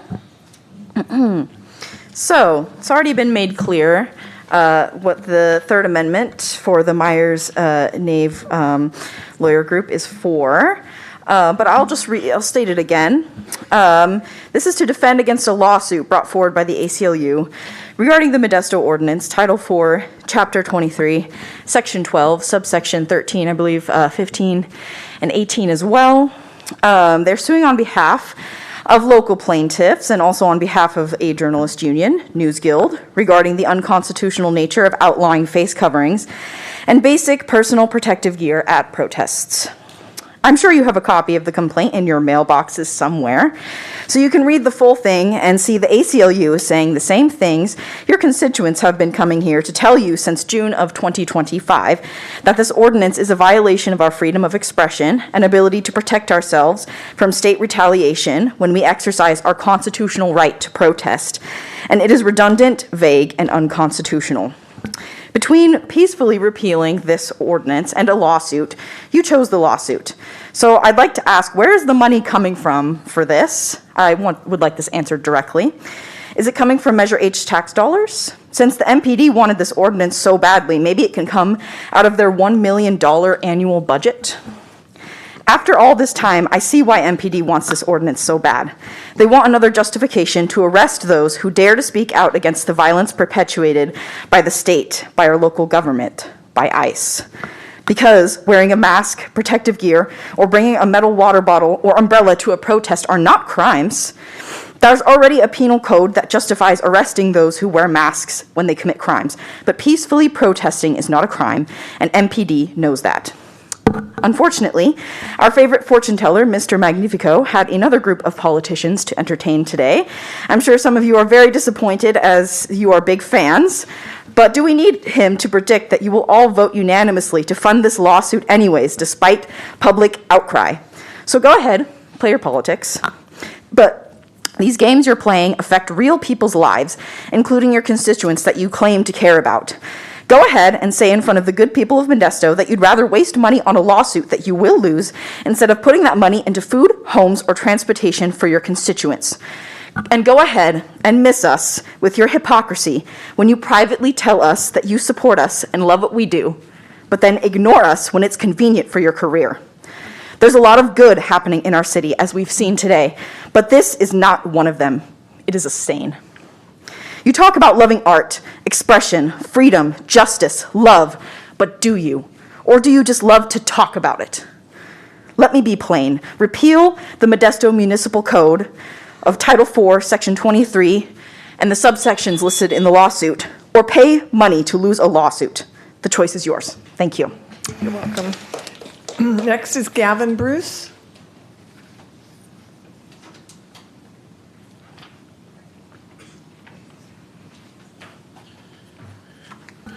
Good evening, Council. I just wanted to reiterate some of the comments brought up by some of the others tonight. I probably can't top anything that they have already stated, but I would just like to reiterate the ridiculousness of this prospect that we have before us tonight, an additional $250,000 on top of the $100,000 already being paid to this law firm. In order to, again, go against the ACLU. And it was mentioned right before these public comments started that $250,000 is just to increase, the max limit that we would pay. But make no mistake, I mean, it hasn't been that long, and we've already exceeded the $100,000. We are going to use the whole $250,000, and we'll probably be in this situation again in the not too distant future, approving another $250,000. Again, we're going against the ACLU here. I also want to just reiterate that this council had approved the creation of the Citizens Review Board, who had recommended, along with, as was mentioned before, hundreds of community members that have come up here against this ordinance. And despite those comments from community members expressing our desire to have that ordinance removed, and despite the recommendation from your own Citizens Review Board, I think it was a very big act of disrespect against all of these community members and all the community members that weren't at those meetings to express that opinion. And it's disrespect against the Citizens Review Board as well and their recommendations. It just showed us that you don't take their recommendations seriously. And unfortunately, if you move forward with this item tonight, this is going to cost us dearly. $250,000 can go to a lot more programs. As was mentioned, housing.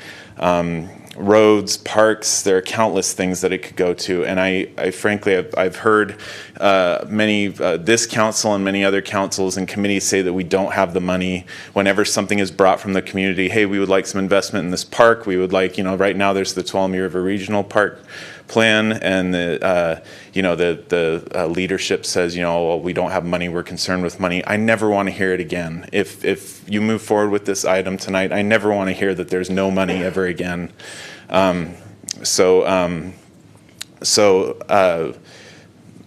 Please respect your community members. You've heard from a massive amount of people. The vast majority have been opposed to this ordinance.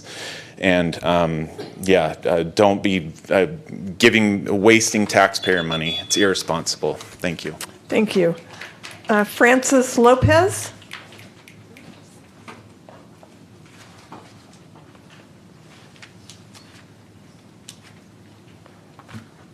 Mayor Zwollen and council members, I live in Modesto. I live in Rosa's district. I'm very impressed by what I've heard from the speakers who are telling you what they think about this agenda item. I think that this ordinance needs to be reshaped, repealed, and I am very disappointed that the opinion of the Civilian Police Review Board did not seem to be heeded in any way. I do want to give you a little bit of background. I worked as a litigation paralegal in law firms in Beverly Hills, Los Angeles, San Francisco. I know how expensive it is to retain a law firm. I know what lawyers do. I know what unmeritorious lawsuits look like. And one of the things that I personally am proud of is that the firm I worked at for 17 years in San Francisco did a lot of pro bono work. And I got to work on some of those cases, First Amendment cases and others. And sometimes we partnered with the ACLU. So you may have some really crack lawyers working in tandem with the ACLU against what you're doing here. And I want to thank all the speakers who have spoken out about this horrible ordinance. You have been very eloquent. Thank you. You're welcome. Anthony Drobnik?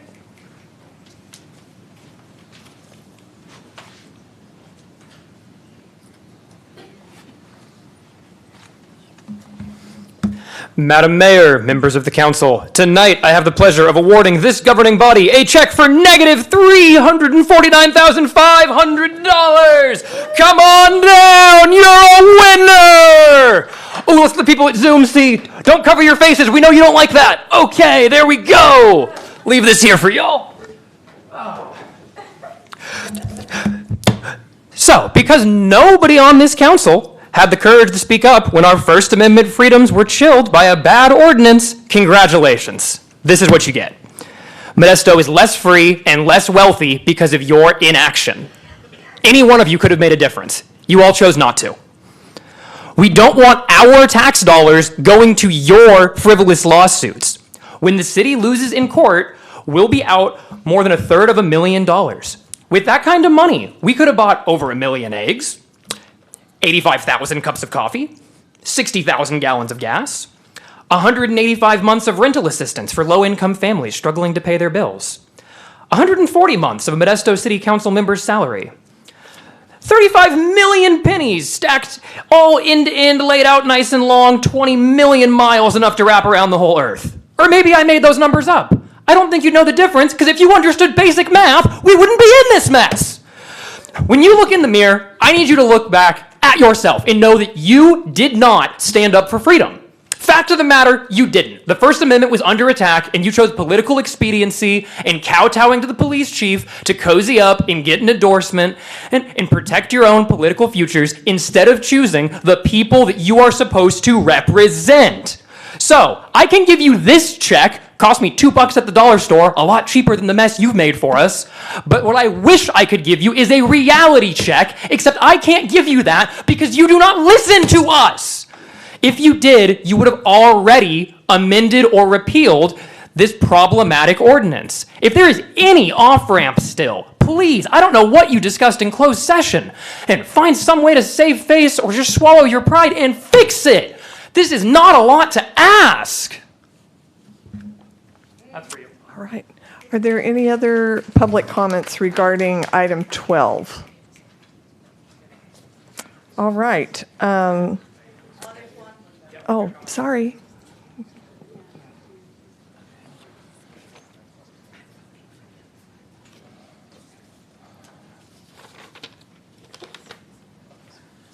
Apologies, I did not fill out an additional card to talk about number 12, but I am more prepared. I have a speech. I find it very fitting that I'm currently wearing a Karl Marx shirt while being here to talk about the misuse and unnecessary usage of public funds. If for many of you who may not know, Marx is the foremost philosopher humanity has ever produced, analyzing capitalism and how the social interactions between those who have and those who don't form human society. I am currently dipping my toes into the Marxist ocean of analysis of capitalism and the human condition, and I promise you he has a quote on literally everything, and fittingly, I have brought one here today. Marx says, in this case, regarding local government, the state is the form in which the individuals of a ruling class assert their common interests. Very fitting, because this mask mandate is not the interests of the workers. They are not the interests of the average citizen. They are not the interests of many people who have talked here today. This mask mandate only serves to further consolidation of police power that works against the interests of the people they supposedly serve. And this could go all away so easily by just dropping the mask mandate. Hell, it even allows a city to relocate funds to better usage.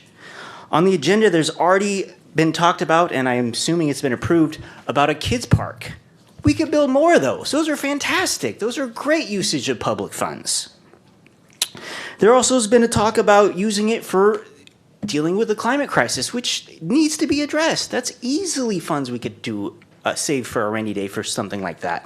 I'm not smart enough to do that, but that definitely seems smart enough to put those funds away for that. But it is frustrating. I've been in this chambers many times, and I've also brought up how some people say that insanity is doing the same thing over and over and over and over again and expecting different results. And trust me, I feel insane doing that. Hopefully you guys feel insane that we have to keep bringing this up and keep allocating unnecessary funds for a lawsuit that could easily go away. A lawsuit against the ACLU? That's like suing a kindergarten. Like, what are we doing here? And come on. Lastly, I'll leave it with this. Ladies, gentlemen, and however else you self-identify, the state in this country makes me feel insane enough. Let's please not add my own city, making it worse for me. Thank you. You're welcome. Anyone else for item 12?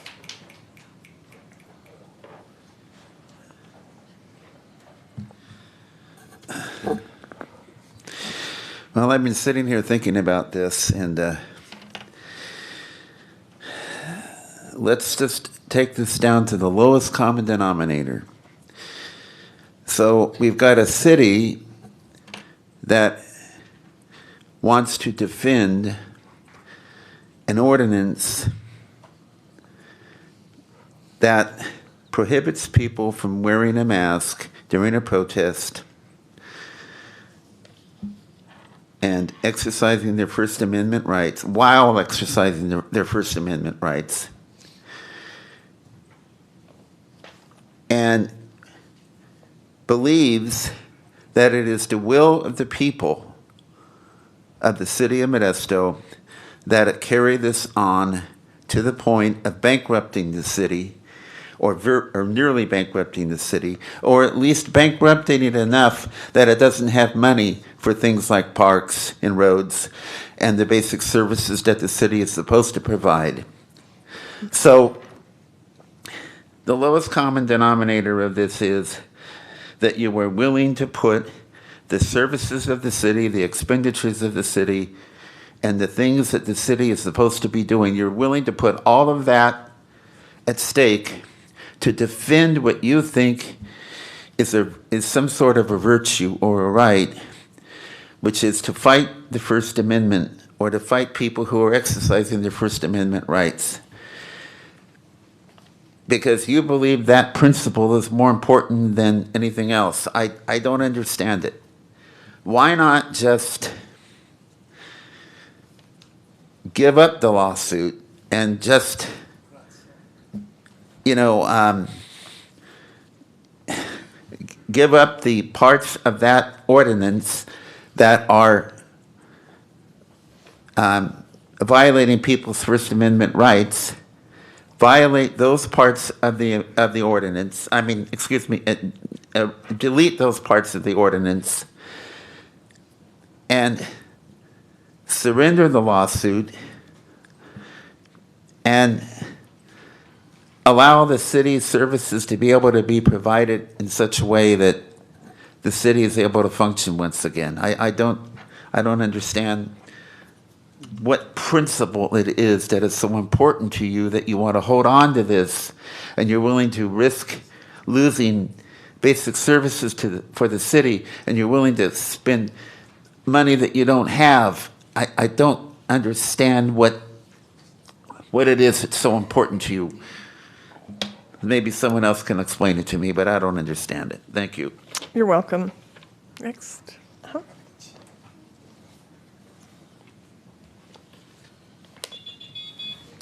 Hello, my name's Atticus Stinson. I'm a constituent of District 4.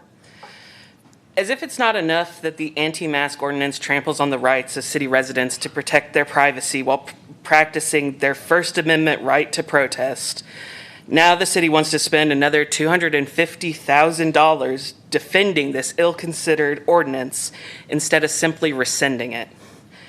If you all have so much money to burn, I'd expect Modesto could say, house its homeless, improve its public spaces, expand its public services, perhaps. Instead, you're doing this. Why is there always the will among this city council to budget money for anything that extends the reach of law enforcement and never money for actually improving the city? In what way does this ordinance actually serve to make us safer? It doesn't. All it does is give law enforcement officers another tool to wield against free speech that they don't agree with, which was exactly how it was used during last year's Ice Out protest. I was at that protest when the cops lined up and forced their way into a peaceful assembly to frog march out a gentleman who was doing nothing more aggressive than standing and listening to a presenter speak. I was there. Despite MPD's best efforts to stir up violence, it was a peaceful protest and it remained peaceful. This shameful ordinance is a tool of intimidation. Going so far to defend it makes you all complicit in the way law enforcement has abused it and will continue to abuse it if it is not rescinded. Do any of you expect to get reelected, wasting city resources and curtailing your constituents' rights like this? Do you even care? I support the ACLU for standing up for the rights of Modesto residents when our city council isn't willing to. Thank you. Anyone else regarding this item?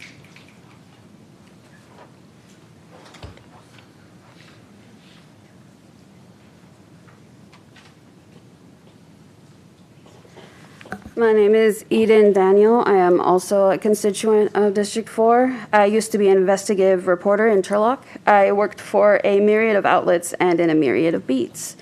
In that time, I was stalked. I received emails and messages from someone who saw me on the job, and this was for years. I had to endure harassment like this, contributing significantly to the stress that has now started to literally kill me. I was told by Turlock Police Department that I had, quote unquote, excited another man who had assaulted me because he knew I was bisexual. I'm sure you can read between the lines, or can you? Because I will remind you that the ACLU stands for the American Civil Liberties Union, the type of person who can't see the transparent villainy in opposing American civil rights is quite interesting to me. I would far rather you contributed this money to the Community Police Review Board, which was explicitly stated in December of 2025 to be underfunded. The same meeting where the ordinance was given additional problematic amendments. I have been a taxpayer in Modesto for years. I used to write for a Modesto community magazine that focused on the beautiful facets of the city. I want to love Modesto. In fact, I love that Modesto is home to people like the plaintiffs in the ACLU case. And it is my solemn belief that recognizing the beauty of such passionate voices is a responsibility of the city. In fact, I beg you, you should be encouraging brave people like the plaintiffs in this case to approach a nationwide legal organization, because that is what I love about Modesto. Thank you. You're welcome.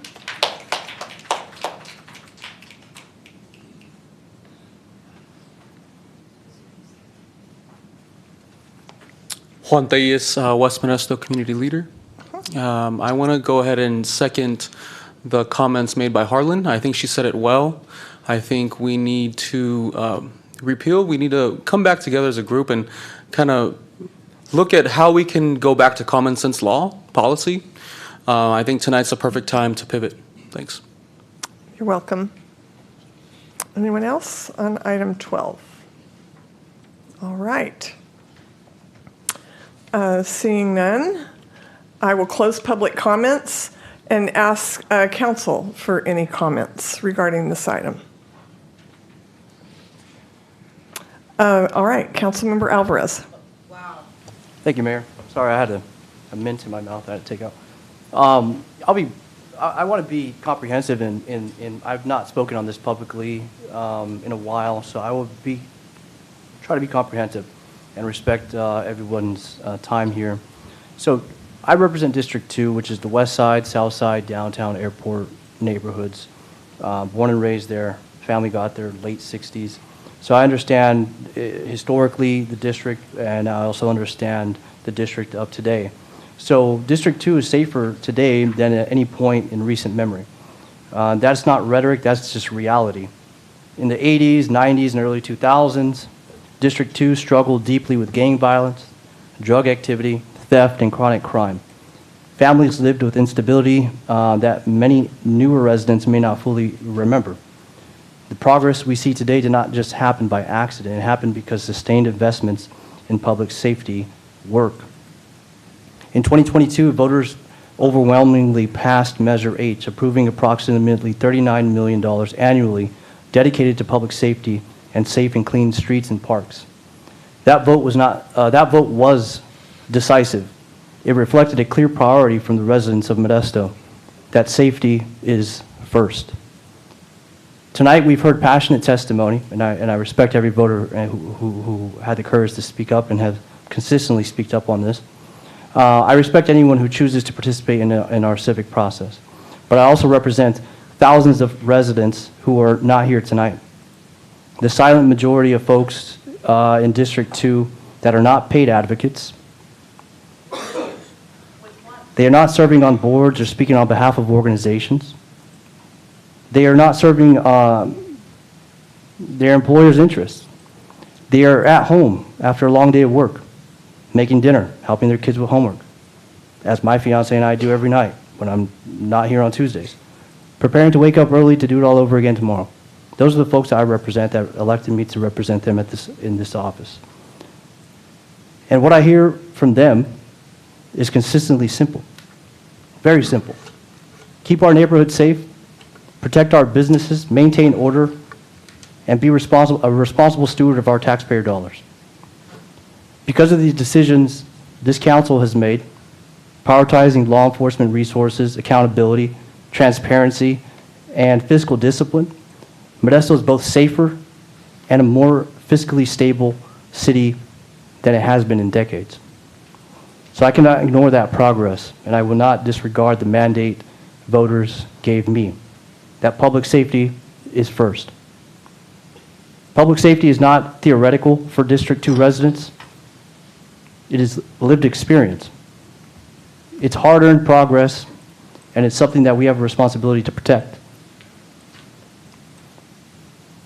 Thank you, Mayor. You're welcome. Any other comments from council members at this time? Vice Mayor Williams. Thank you, Mayor. That was well said, Councilman Alvarez, and thank you for that. All right. Any other comments from council members? All right, seeing that this time I'm going to clarify with our city attorney. I notice on item 12 there's two resolutions. Should they be separate votes or one vote? They could be done together, Mayor, if Okay. that's the choosing of the council. Okay. So I have a resolution approving a Fifth Amendment to the Legal Services Agreement with Swingle, Van Edgman, and Heitlinger, increasing the agreement amount by $250,000 for a total agreement amount not to exceed $1,450,000 for continued representation in tort cases and authorizing the city manager or his designee to execute the amendment. And a resolution approving a Third Amendment to the Legal Services Agreement with Myers Nave, amending the scope of work to include litigation and trial counsel support and increasing the agreement amount by $250,000 for a total agreement amount not to exceed $349,500 and authorizing the city manager or his designee to execute the amendment. Do I have a motion? Motion. Okay, Second. motion by Councilmember Alvarez, second by Councilmember Wright. Will the clerk please call the roll for this item?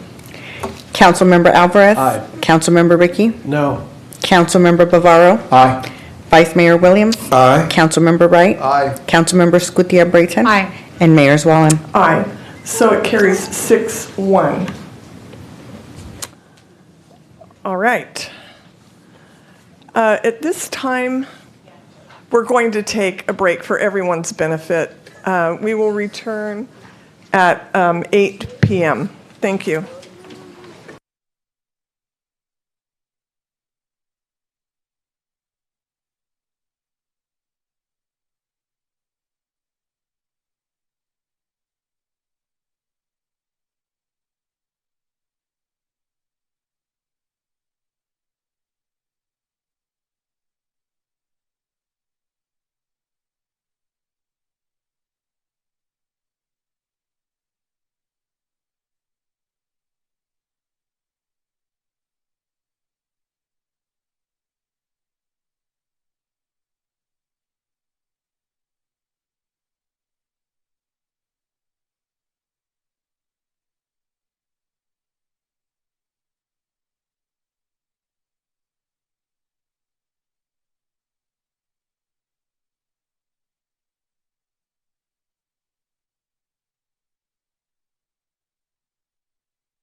right. Next on the agenda is council comments and reports. Do any council members have comments and reports this evening? Councilmember Scooty Brayton. Thank you. A few of us, the mayor, Councilmember Alvarez, Councilmember Williams, and myself, as the immediate past president of the California League of Cities Central Valley Division, attended, since the last time we convened as a council, attended the quarterly meeting, and it was in the city of Tracy, at specifically Tracy City Hall. It was a very good meeting. It was representative of council members throughout the valley, and they convened at this meeting to discuss legislation and policy all impacting Central Valley. And it was very informative to see what the California legislature was working on and how it impacts our cities. Also, Assemblymember Rhodesia Ransom spoke, and one of the things she mentioned was that the California legislature has assembled what's called the California Legislative Central Valley Caucus, and that is a bipartisan entity whose main purpose is to convene and in one voice talk about issues that impact Central Valley. So the fact that this legislative body has been put together specific to look over the best interests of Central Valley was refreshing, and I wish them well, and I hope that they were able to be fruitful in their work and doing good for the Central Valley. Also, since the last time we met, we convened at a public general plan workshop. And I participated in that, just like all my other colleagues did as well. And it was very well attended by the general public. And as I'm sure you must know, the general plan has not been updated since 1995. It's been quite a long time, and it is a critical document and blueprint for what Modesto will look like in years to come. And what I was so pleased to see is that so many people from the public were very interested in expressing their opinion and giving us a lot of information for us to take into account, so that that general plan really reflects the entire communities. So that was done on a day that the 7th Street Bridge, the 7th Street Bridge replacement project also there was a ceremony. And as many of you know, that is a bridge that's over 100 years old, but it was one of the top bridges in the nation that needed repair, and it was in disarray, and it was basically dangerous. So I'm glad that we are now focusing on that reconstruction, and that's going to end up being a beautiful bridge. Much effort's being made to maintain the look and feel and a lot of its beauty that it has. So they're going to retain that. So lots of good stuff going on in the city of Modesto, and what's so beautiful about it is that it's done in unison with the community, and we're moving forward in a very positive way. That's it. Thank you. All right. Vice Mayor Williams. Thank you, Mayor. First thing I want to start off with, and it looks like he brought the Mabel crew in his district, and wish our wonderful city council member David Wright, it's his birthday today. Oh. And he has a whole entourage over here from Maple Avenue to celebrate with him. They didn't bring the cake though, but or maybe it's in the car, or did it melt? Let me stop.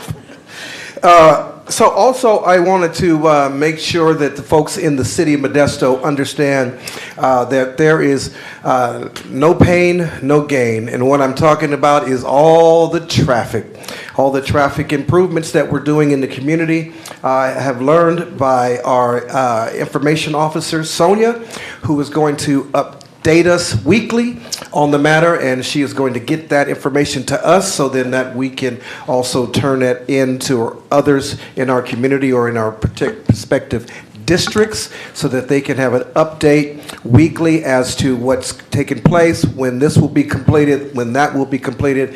Really appreciate our information officer. Thank you very much for getting that to us. In the next week, I believe it's going to happen. And then lastly, I was at a Buddhist temple dedication. They had been working on that since 2011. They started in 2007, and the Buddhist temple was dedicated off of Grimes Road. It's a beautiful facility. They have done marvelous work in that facility. It is just incredible. And I was happy to represent the city of Modesto in celebrating their dedication of that temple. And that should conclude it for today, Madam Mayor. Thank you very much. You're welcome. Councilmember Alvarez. Thank you, Mayor. I'll be brief. In light of the recent horrible allegations of Cesar Chavez's wrongdoings, the City of Modesto is in collaboration with the West Modesto Community Collaborative and Dr. Perfecto Munoz, who is their executive director, is hosting a community town hall on the 9th in District 2 to discuss the process of renaming Cesar Chavez Park. Opening remarks will be given by myself, and I hope that folks can join me and to express their name ideas for a potential new name. So right now, there's a process open that has been open for several days. It's open per policy for 30 days, and that 30-day mark is April 24th. So responses for new names will be collected and submitted to the City of Modesto Culture Commission for review, and the top 3 names will then be recommended to the City Council for vote on the ultimate new name. So as District 2's Cesar Chavez Park, the largest park renovation in the city's history, gets closer to completion, collaboration is critical to capture the sentiment of our community and to guarantee the name of the park reflects the shared values of all residents. So that's all, Mayor. Thank you. You're welcome. Councilmember Ricky. I know you guys are getting tired of this, but here goes. It's time, meow, for Stanislaus Animal Services Agency to address their structural problems, okay? Due to the lack of a spay and neuter program, we have a massive feral cat and stray dog overpopulation problem. And in recent years, Animal Services has somehow decided that they're just no longer responsible for managing local animal populations.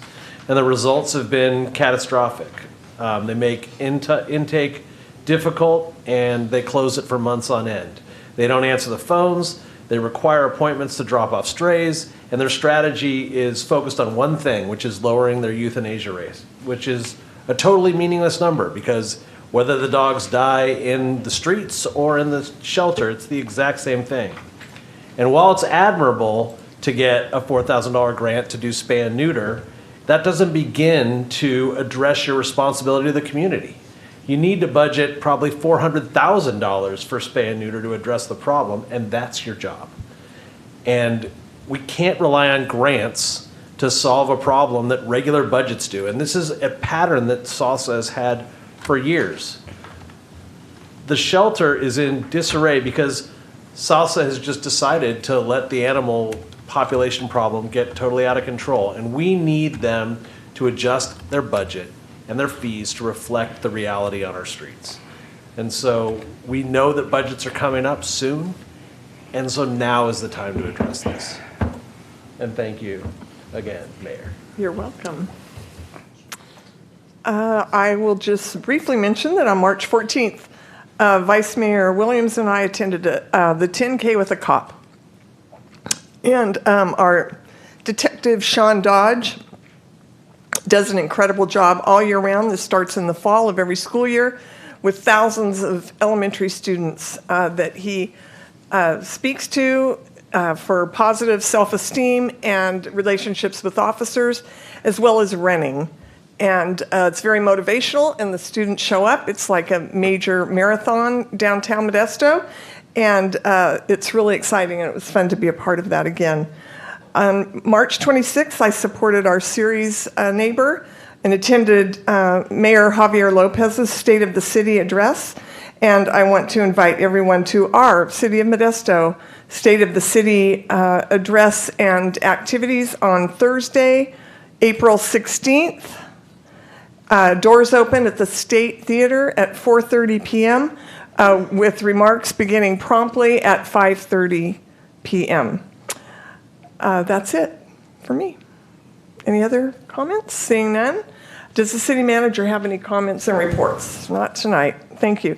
Next on the agenda is hearings, item 30. Hearing to amend the land use diagram of the Tivoli specific plan, approve area plan number 4 for the Tivoli specific plan, approve the Mabel Tivoli final development plan, and approve the Mabel Tivoli vesting tentative subdivision map to divide 22.8 acres into 92 single-family residential lots. And we will have a staff report. Great. Thank you, Mayor, City Council. Jessica Hill, Director of Community and Economic Development. So for a little bit of background regarding this project, Maple Avenue Property submitted an application to the city on January 22nd, 2025. This application including 4 separate items: a specific plan amendment to amend the land use diagram, amendments to the Tivoli area plan number 4, a vesting tentative subdivision map to subdivide 22.8 gross acres to 92 residential units, and then a final development plan for setback and other development standards. So this is all in relation to the Tivoli specific plan, which is about just over 450 acres and approved and annexed into the city around 2008. So for the first portion of the application, the specific plan amendment. So this needs to be completed prior to approval of the vesting tentative subdivision map for the proposed land use change. And so you can see the crosshatched area in the screen there where the applicant's looking to change this land use designation of 2 acres from very low density residential to low density residential. And because this is an upzone, no SB 330 analysis is needed. As we move on to the next section, so the next section is our area plan, and an area plan needs to be completed for every project within the Tivoli specific plan. This area in the specific plan is identified as area number 4, and this plan reviews utility circulation, landscape, and connectivity to the neighboring parcels to ensure that the consistency and alignment in these areas. Next up is the vesting tentative subdivision map, and so this is again, looking at the 22.8 acres and looking to subdivide them into 92 specific units. And so in order to do this, the project was referred out to all city departments and outside agencies to review the project and add any associated conditions. All standard conditions were added to the project, and these are some key other conditions that were added.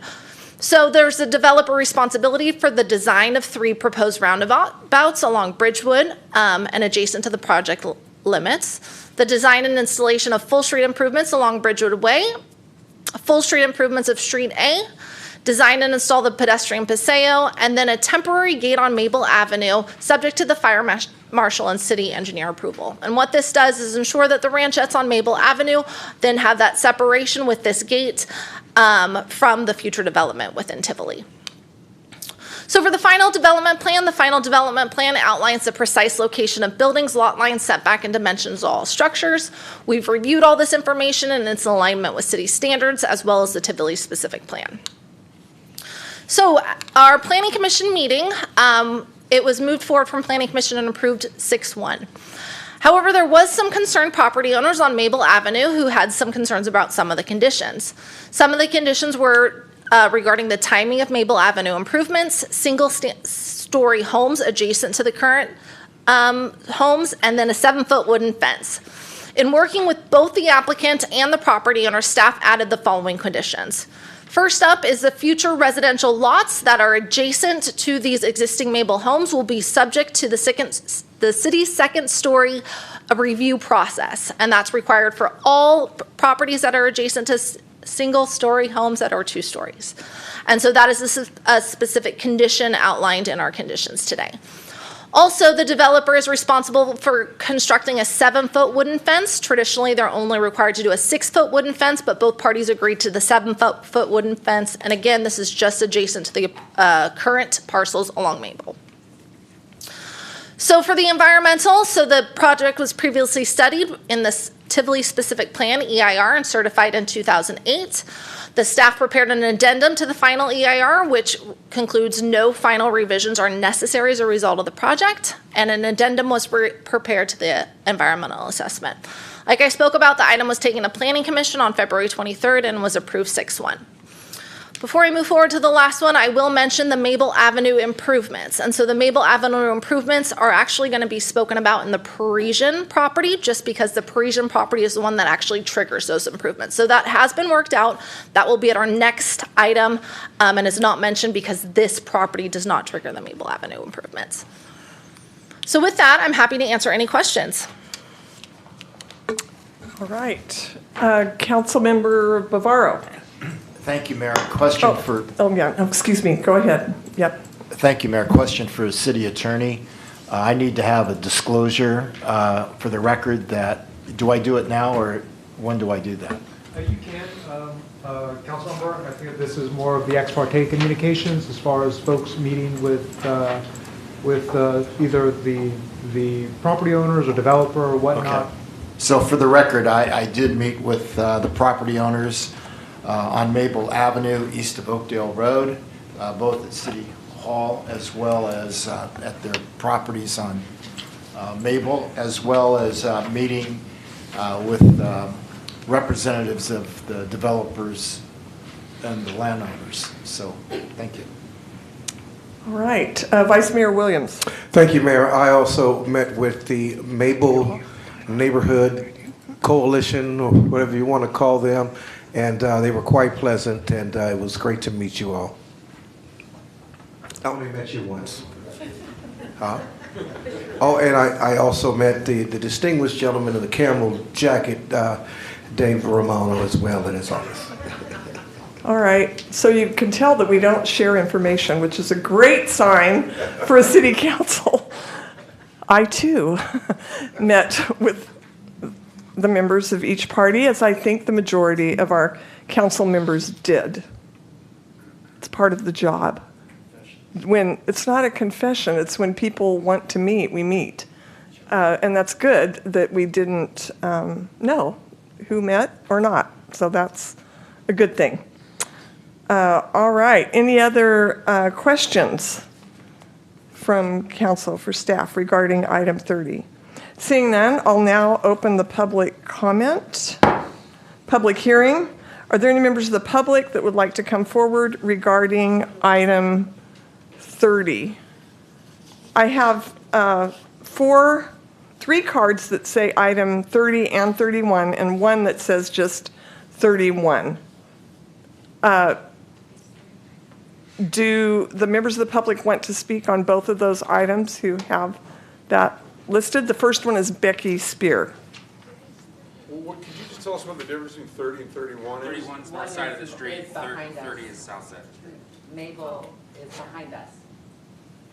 Yeah. Yeah. Okay. All I want to say is that I appreciate what the planning department, the information they've given us, Jessica specifically, with the second story review. It's something that gives us a tool to use, and that information has been dispensed to the last 4 residents, me being one. And so we know how that process works if, big if, the builder decides wants to build a 2-story home next to our single-story home. So we appreciate that. We also appreciate the 7-foot fence. So I just want to make those remarks. And we appreciate the planning department working with us, as well as Mr. Romano. And we loved meeting with you and getting to know you. And we appreciate your time to have met with us and listened to our concerns. Thank you. Next is Bob Fromuth. Oh, gosh. Yeah, I was thinking I'd do 31. All right. Next is Denny Jackman. I saw him here earlier, but I believe that he departed the meeting. All right. All right. Any other members of the public regarding item 30? All right. Please step forward.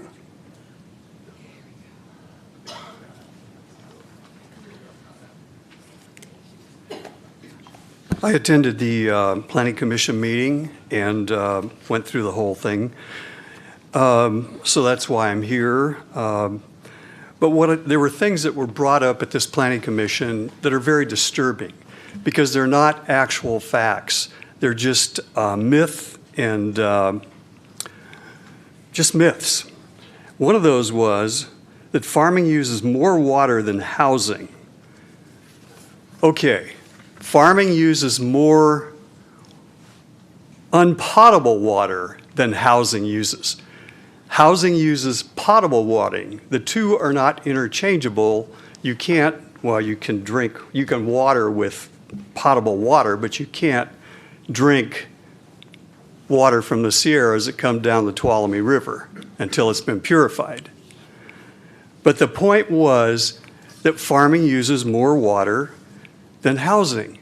And by gallon wise, it's true, but it's different water. And the reason it's good water, because what does the farming water do? It recharges your aquifer.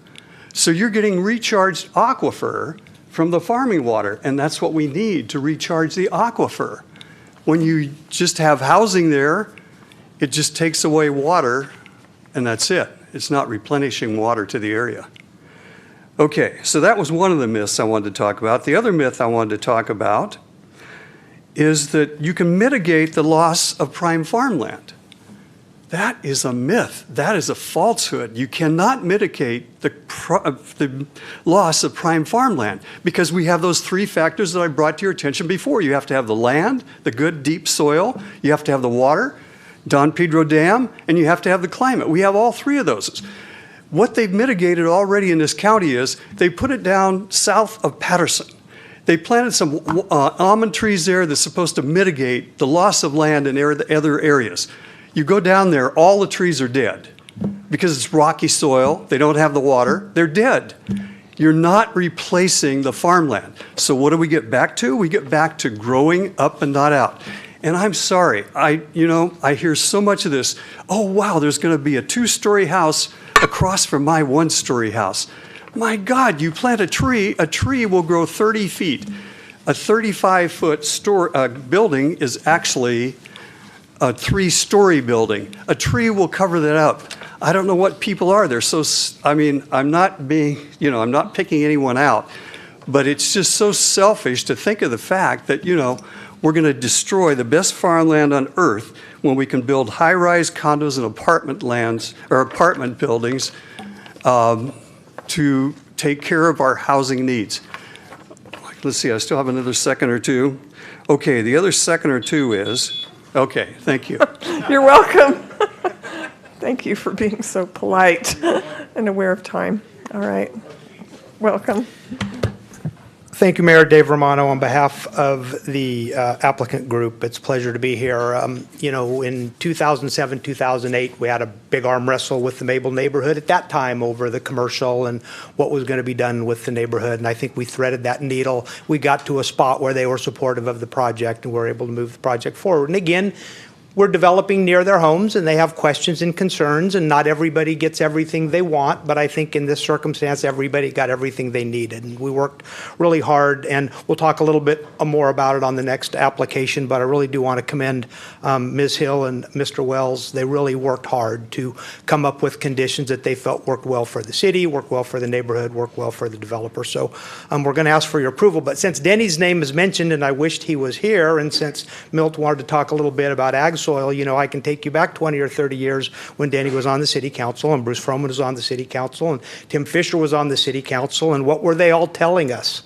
We need to grow to the north and the east. We actually need to grow in Village 1, and we need to grow where Tivoli is, because these are our lesser soils. And we can have an argument over whether they're class 2 and class 3 or class 1, but we were actually directed to grow in this area, and this property was acquired over 30 years ago for growth. And if you try to dig a hole and plant a tree, you may hit some hard pan, and if you expect that water to perch into the deep aquifer, it may just sit in a perched area. And so it's nice to say that everything is of equal quality, but we were really directed to move over here, and we think this is an appropriate place for development. We appreciate the Planning Commission's deliberation. It comes to you with a recommendation for approval, so we would ask for your approval. Thank you. Mayor. Any other comments regarding item 30 from the public? All right. Seeing none, I will close public comments. Any comments from council members? Council member Scooty Brayton. Thank you. And Would it be okay, in addition to my comments, can I ask a very simple, concise question? Sure. I'm so sorry. Jessica, you had made reference, and I'm not quite sure if you elaborated on what is likely when you made reference to a temporary gate on Maple Avenue subject to fire marshal and city engineer approval. What length of time are we really looking at for that temporary gate? So the future Mabel, or the current Mabel Avenue is going to be future Mabel Court. And so we'd want to ensure that we have that gate until the complete improvements are done for the cul-de-sac of the court. Okay, okay. All right, thank you. And having served on the Planning Commission for several years, I saw that a lot of community concern surfaced when there was second-story development to single-story residential areas. And having served that long, I saw the development occur and the second-story provisions be enacted, and they always worked well. And everyone was happy because those mandates, those provisions really do provide for security and safety of the entire community. So they work well. So I would hope that everyone would trust that they are going to do their job. I also met with one of the parties, the residential community, and had a very lengthy conversation on their perspective. It was very interesting. I did not have the opportunity to meet with the developers, but just wanted to make that transparent. There was one other question I had. The last comment I have is, I got to give kudos to our staff, everyone, because they have really bent over backwards to meet the community halfway and really understand their needs.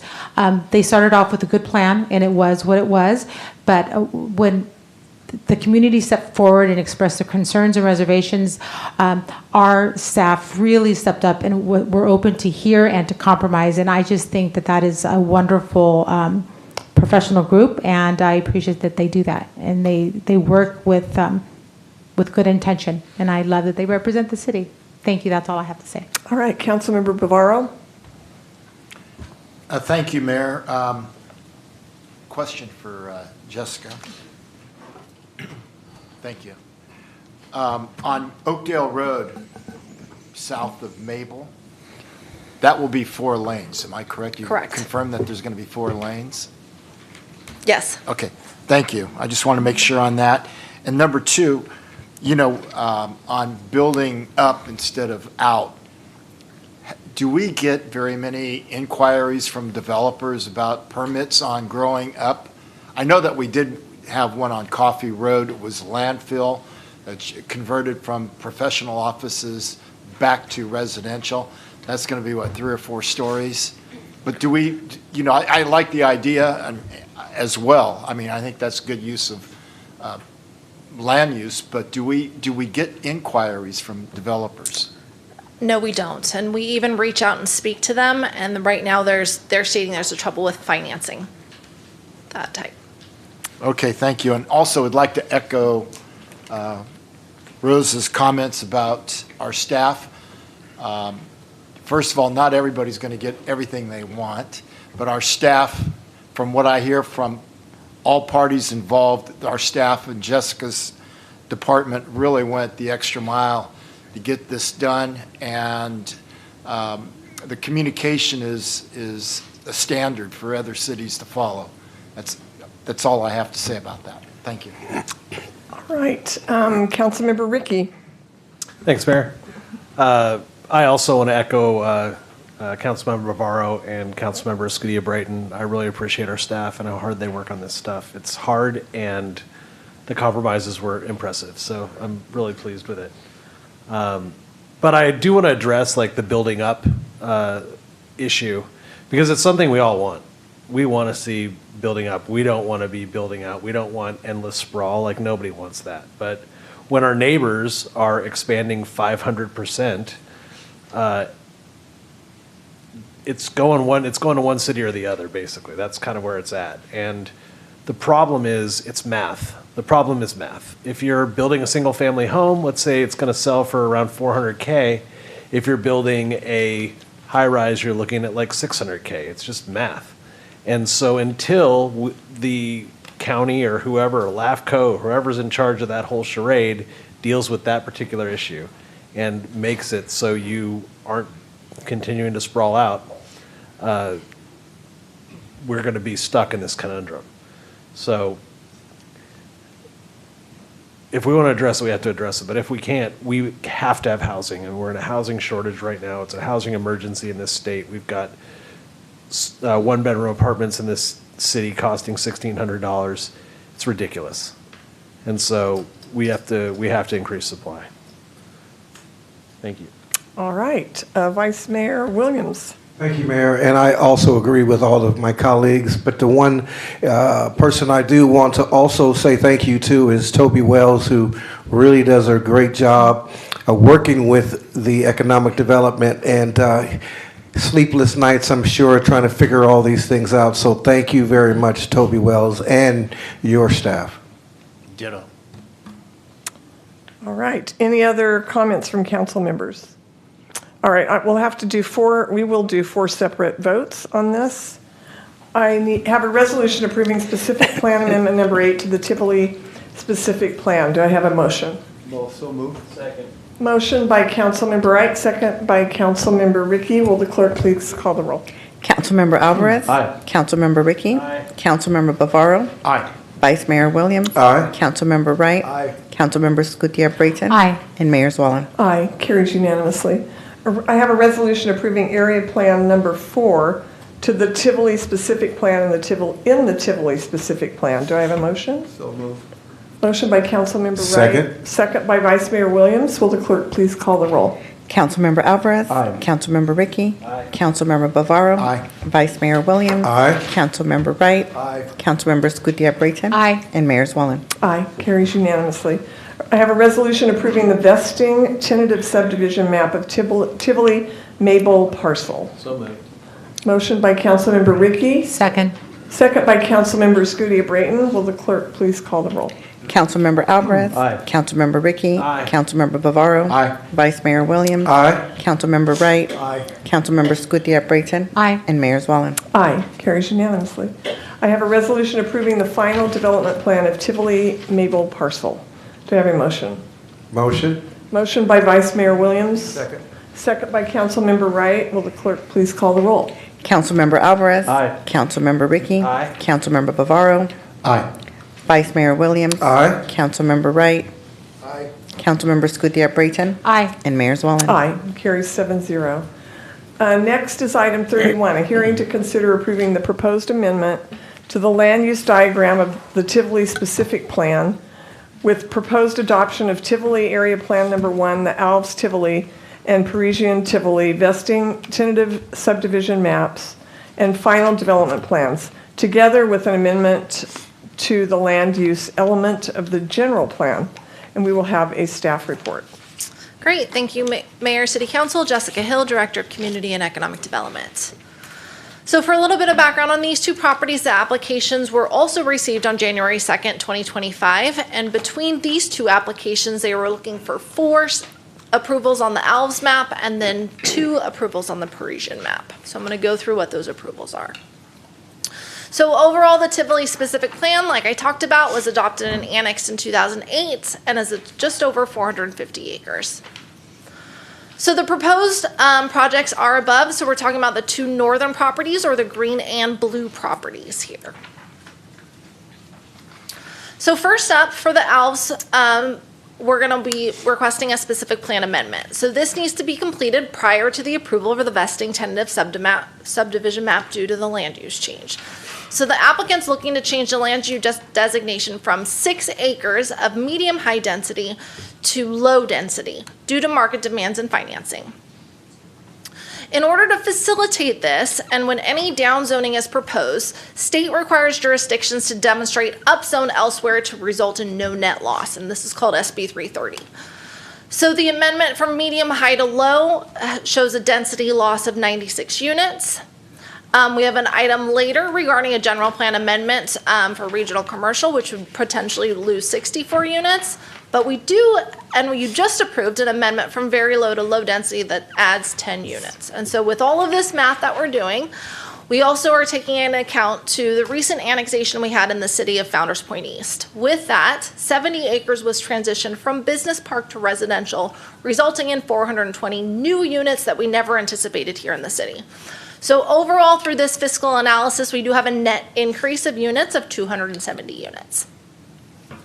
So as we look at the area plan, this is area plan number 1. Again, this area plan is required by the Tivoli specific plan and just ensures all the neighboring parcels are connecting to ensure alignment with utility circulation, landscaping, and connectivity. Next up is a vesting tentative subdivision map for OWLs. And so again, this project was referred out to all city departments and outside agencies to review and add any associated conditions. All standard conditions were added. Some key other conditions was full street improvements and associated landscaping along K Street and southern travel lanes on Clarentina. Pedestrian improvements connecting the subdivision to Oakdale Road or Sylvan Avenue as applicable. And then to design and install a CMU wall against Clarentina Avenue frontages. This again also acknowledges the temporary gate along Maple Avenue, subject to the approval of the fire marshal and city engineer. So then the final development plans, the last things for OWLs, which again outlines the precise location of buildings, lot lines, and setback dimensions, and this all aligns with the Tivoli specific plan and city standards. So now we'll move on to the Parisian map. So the Parisian map's looking to develop 17.4 acres into 97 lots in phase 2 and 13 lots on Maple Avenue in phase 1 and then phase 2. And in order to do this, we have a vesting tentative subdivision map and a final development plan. So again, as we're looking at the vesting tentative subdivision map, it was referred to all city departments and outside agencies, and all standard conditions were added to this project. So because of the proximity of the parcels, if Parisian constructs before OWLs, all OWLs conditions will also apply to this subdivisions. Some key things that I also wanted just to highlight was, again, the temporary gate associated with it and the design and construct of the full frontage improvements adjacent to the project. So following the Planning Commission meeting, the property owners on Maple had some concerns regarding the conditions. They had the 3 concerns we talked about in our last one, the Maple Avenue improvements, the single-story homes, and then the 7-foot wooden fence. As we worked with the property owners, we were able to resolve the first 2 ones, which is the 2nd-story guidelines and the homes that are adjacent to the current Maple properties, as well as the 7-foot wooden fence in those areas. So within the Tivoli specific plan, the Maple Avenue improvements, and the Maple Avenue improvements are specifically identified in the specific plan. And it says Maple Court will be constructed and in place prior to issuance of any certificates of occupancy in the regional serving commercial. Construction will include the underground utility, sewer, and water service stubs and 5 feet behind the curve on the south side of Maple. And so it's all kind of tied to the regional serving commercial. So when we brought this forward to Planning Commission, we actually said, we know regional serving commercial is not moving forward now, but we do have some property that's adjacent to Maple Avenue, which we'd want to make sure that we address this as well. And so what we originally stated is that in phase 2, so Parisian has phase 1, which is the smaller lots, and phase 2 to the area that's along Maple. So at phase 2 of the larger lots along Maple, that would trigger the improvements on Maple Avenue. And that was the concern that the Maple property owners had as we brought this forward to Planning Commission. And so City has been working very closely with both the project applicants as well as the Maple Avenue property owners. And we were able to come up with a solution. So this solution is amended in a resolution before you today. But with that, the property owners have agreed to, instead of the Maple improvements being triggered by phase 2, they've agreed that the Maple improvements will be triggered by phase 1.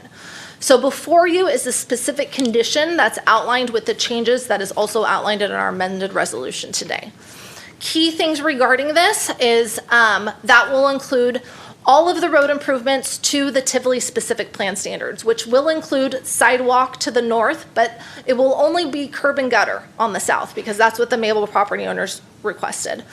It's not going to be an overlay. It's actually going to be full construction of the street as well. And so I know those are two kind of outstanding questions that the property owners did have, that the sidewalk would be installed with this and the actual roadway would be. The reason why the cul-de-sac cannot be completed at this time is right now we don't have another entryway to Maple Avenue in order for them to have the entry exit to their property. And so everyone does know that the cul-de-sac will happen in the future, but it is something that will have to be triggered by either that phase 2 or when we get the roadway improvements to have another access point for Maple Avenue. So next up is the final development plan for the Parisian property, where again, this outlines the precise location of buildings, lot lines, and setbacks. Again, this aligns with the Tivoli specific plan and city standards. So another thing, so we are proposing a general plan amendment to the land use element to reconcile an inconsistency that was done in 2022. So in 2022, we did both a specific plan amendment and a general plan amendment for the Arcadia property, which was another property which is currently developing in Tivoli. When this was done, you can see the cross-hatched areas on the map above was inadvertently changed to residential instead of regional serving commercial. And so this is reflected in our specific plan. We just need a formal action to ensure it's properly reflected in our general plan as well.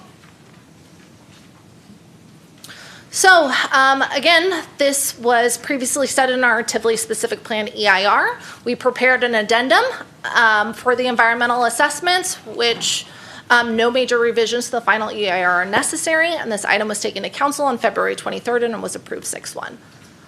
With that, I'm happy to answer any questions. All right. Thank you very much for your presentation. Any questions? Councilmember Wright. Thank you, Mayor. I do have a couple of questions. Am I on? Yeah. Okay. Yes. So on the gate that they want up on Maple, right now it's a dead-end street at Maple, and it's has to be approved by the fire marshal and then also the city engineering approval. Correct. Is there any chance of it not being approved? They would just want to ensure that the gate had proper access. It wouldn't be something that a gate would not exist. Okay. It just make sure that the type of gate that's determined at the time has the proper city approval. So there's no indication that a gate would not be approved? Correct. So, yes. And then also on Phase 2, do we have any indication when Phase 2 will start being developed? We are working directly with the property owners at this point, and so I anticipate after these, or if these get approved, there's going to be some conversations on when potentially either phase could be sold to And developers. do we have any commercial entities out there that are interested in that piece of property? We've had different inquiries that we're hopeful that this could be brought forward in the future as well. Thank you. All right. Any other questions from council members regarding item 31? Questions? Questions? Going once? Going to? Okay. All right. I will now open the public hearing. And I will read the names for the speakers. Becky Spear.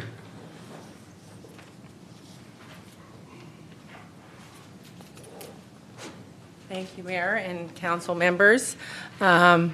This blew my original presentation out the window today when I received the call from an email from Jessica. I'll just start with saying that in 2005, as Mr. Romano indicated, those of us in our little swath of Maple banded together to initiate what turned out to be a 3-year expensive negotiation with developers regarding the Tivoli specific plan, which would eventually surround our homes with new development. At the time, we were told a regional shopping center was to be built directly across from our 8 homes. The resolution approved by the Planning Commission in February put us in a Phase 2, postponing Maple Road construction and infrastructure until the reduced size RSC 1 was constructed. This was not in accordance to the Tivoli plan. The trigger for Maple Road improvements and infrastructure is the original area of RSC 1 that was turned into residential. We've retained an attorney to represent us, and I believe you've received a written notification from him regarding our opposition to those changes. And we really prefer not to take legal action, but but we're prepared to do so just as we did 20 years ago.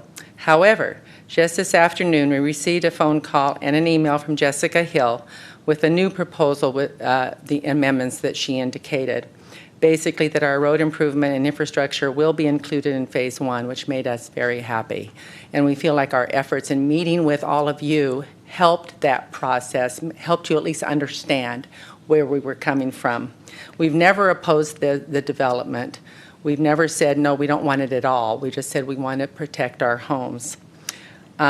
Jessica answered all of the questions I had regarding the aspects of the proposal, so thank you, Jessica, for that. I do want to understand that the west end of the court will be constructed in concert with Phase 2, and the temporary gate will be placed on the east end of our street until the west end of the court is completed in Phase 2. I believe that that is the case. I want to thank you again for meeting with us. We know that you're busy people. We know you have other jobs besides this, but taking the time to meet with us meant a lot to us. And we felt like that you listened and that you represented us well in that process, and we appreciate that. And we appreciate Mr. Romano and his willingness to meet with us as well. Thank you. You're welcome. Next is Bob Fromos. Yes. Uh-huh. Pardon me. Mayor and council members, thank you so much. I appreciate your job. You have a hard job. Just spent 3 hours watching you in action. I really have pretty much been, I guess, the things that have happened in the past couple of days has sort of emptied what I needed to say. So it looks like the things that I was concerned with are being resolved.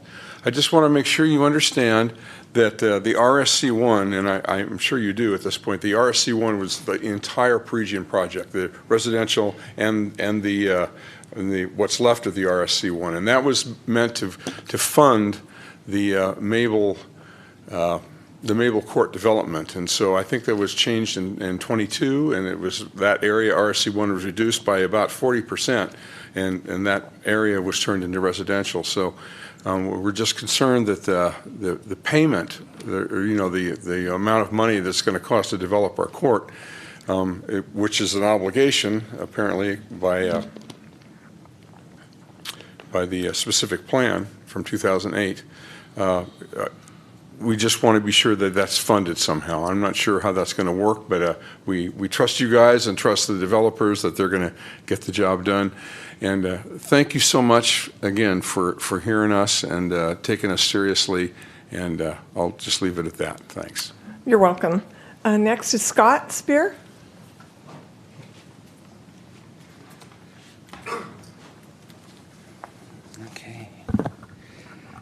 Thank you, Mayor, Council. My name's Scott Spear. I'm the son of Randy and Becky Spear, Maple Avenue residents. I was on Maple Avenue for the bulk of my life. I'm a city planner. I'm currently the planning manager of one of the largest cities in the state, so I speak from professional experience, not just some rando.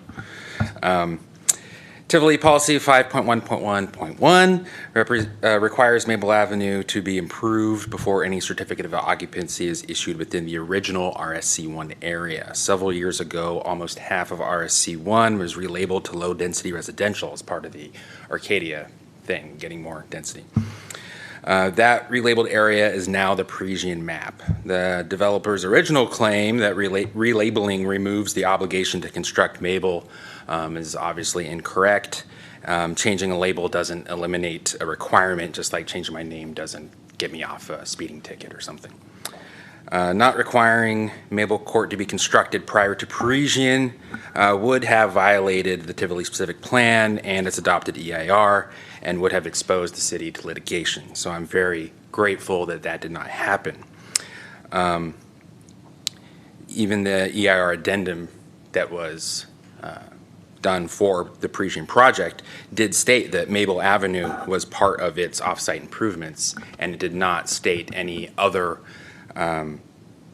timeline or trigger aside from what's already in Tivoli. So that's good that that's staying. Luckily, staff has added this requirement as a condition, and they have also made it clear that it's not just the south side, it's the north side too, it's the whole street. I'm really grateful for that. I would just like to conclude that I'm thankful that staff has realized all this, that they have added the condition to improve the street. It is a sad reality that the residents had to retain legal counsel to get the staff to enforce the requirements of Tivoli, but I'm glad that it's worked out in the end. And I'm grateful for your time. I still have a minute, but I'm going to leave it up to you. All right, thank you. Anyone else that would like to speak regarding item 31? I did have Denny Jackman's blue card, but one more chance in case he's hiding, but I don't see him, so that's it. Mayor and council, it's time to make the statement again. I think I've done it before. No one pays me to come to these meetings. I get absolutely no money. I take time out of my own life to come to these meetings because I'm concerned about our children and our descendants. And this is the perfect example of high-rise apartments and condos. You just took out 75 resident places by taking out the apartment building complexes in this project. At least that's what I understand. Okay, if you're going to continue to do this, we're never going to get high-rise apartments and condos in Modesto. It's never going to happen. You are the people that are going to enforce this. These people are not going to enforce it. The developers make more money building single-family homes than they do building multi-family homes, and also, unless they're high-rise condos, but also it is the financing. But you still look to the cities to the south. Merced has just unbelievable number of 2 and 3 story apartment complexes and condos. Turlock is now building one on Monte Vista. And actually it's built next to a single family home on the same footprint. We have 2 footprints, and what do you think? On the 3-story apartment complexes, you get 3 times as many housing units as you do on the single story. 2 footprints, same thing. It is going to be you up there that make the difference because RHNA numbers are actually all phony. There's no stipulation that says you have to follow the RHNA numbers, and it's never going to be followed because the developers can make more money. They're not concerned about our children and our descendants. They don't give a damn. They give money, money, money. Give me money. I'm sorry, I'm getting excited, but I see this all the time. It is true because... It's all right. It's your time, Milt. Please continue. Okay, but this is what I'm seeing. It's not going to stop. If the developers have their way, and that's what's happening here in Modesto, the developers have their way. You're going to have to stop it because RHNA numbers are not enforceable. You are going to have to stop it as a body. You're going to have to stop it as a body and say, okay, well, you can't take this out. Why did you allow them to do that? Because it's dealing and wheeling, or wheeling and dealing.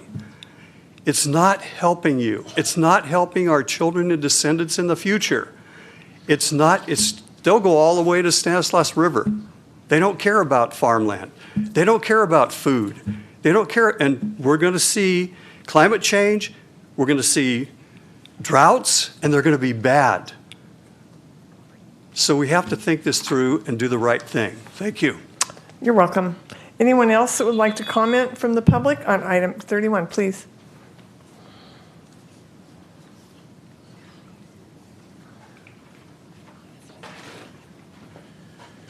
Hi, good evening again. If I could, I might want to start with a comment and then ask a couple of questions maybe for Jessica, if you'd be able to clear some things up for me. So first I wanted to reiterate, and I know people say this all the time, so I don't want to be a dead horse, but we do have some of the best soils in the world here for agriculture, for growing food that obviously we need in order to survive. I also want to reiterate the point about climate change. So we're projected to have much more drought years, but then also they'll be punctuated by extremely wet years. And when you have a warming climate, you have warmer winters, but you get a massive amount of water like we did in 2021, 2022. that all comes down as rain. It all comes down as water. It doesn't get locked up there in the Sierra snowpack anymore because we're not going to have snowpack in the future. So you have three, like one way I think that's helpful to think about it, for me anyway, is there are three water storage infrastructures that we have.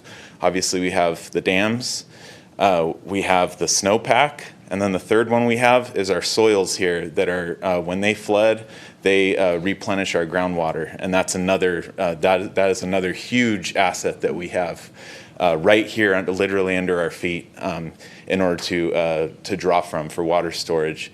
So please, when you think about how we're using our lands, it's not just, agriculture is not just a nice thing to have. It's not just nice to have healthy soils. It's actually an essential piece of infrastructure that I think that we constantly negate and overlook to our detriment.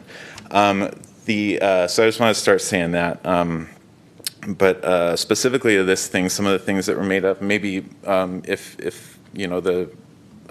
they can be answered. So there's market demands had been brought up as a reason for reducing from the medium density to low density. And I'm curious to know a little bit more about what the dynamics of those market demands look like, because we are in a housing crisis, as you all had mentioned. So I'm not sure what the market demand looks like and how that has been sort of assessed in terms of going from high density to low density. It's all housing. And then also there was a mention about some financing in order to get developers to build higher rise buildings and infill and stuff like that they don't have the financing.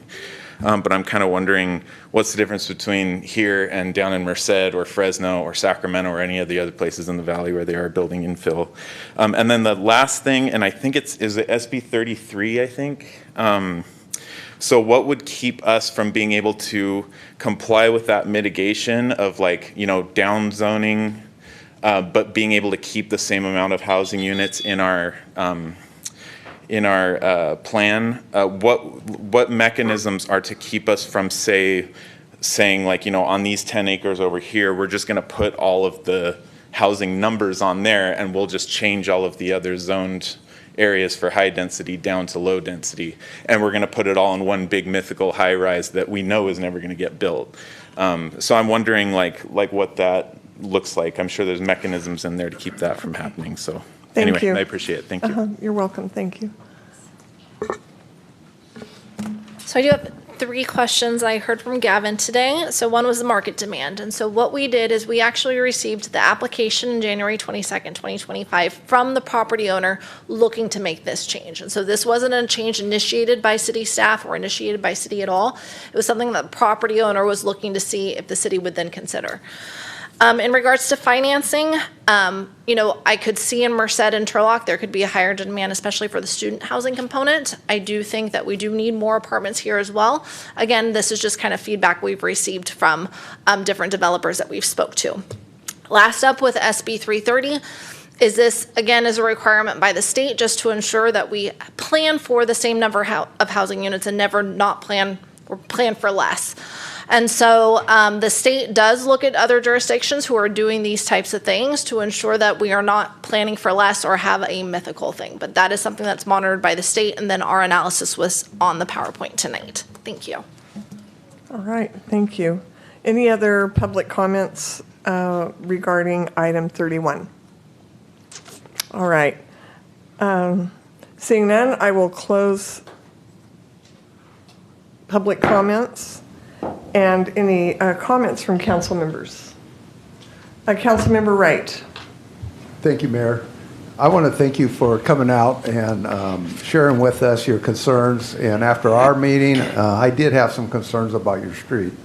And when you're promised something and it seems like someone's taking it away or moving it down, kicking the can down the road, that does concern me. And I reached out to the staff, and I want to commend our staff to really look at some alternatives, what we could do to take care of Mabel. I've been down Mabel several times. I only live about 2 blocks away from Mabel, so I know I have to put my car in 4-wheel drive, my truck, in order to go down Mabel sometimes.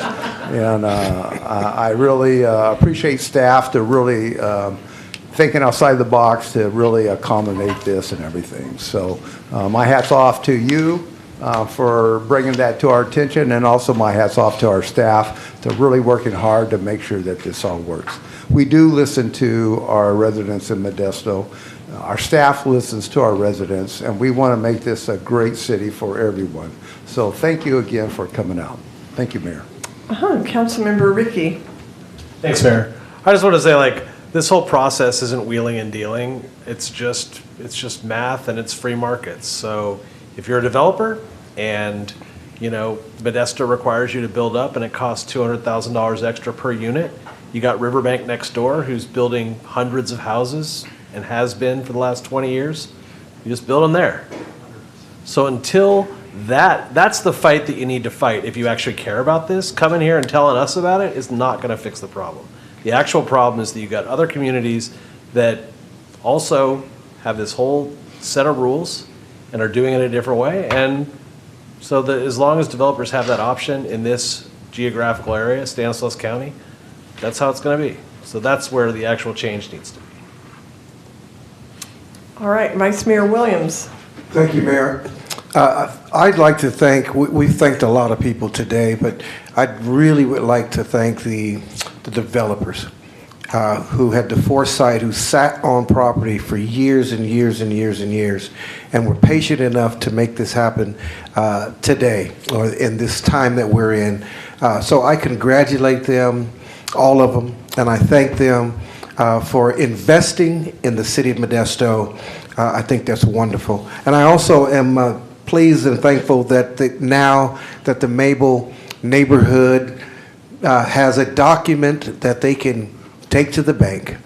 And we appreciate you coming to us and showing us, speaking with us, and being pleasant with us. That's the most important thing. You all were very pleasant. And we don't get that all the time, obviously. You saw that tonight.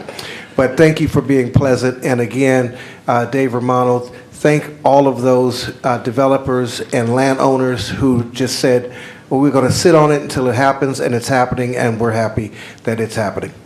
That's it, Mayor. All right, any other comments from council members? All right, this will be 7 individual votes.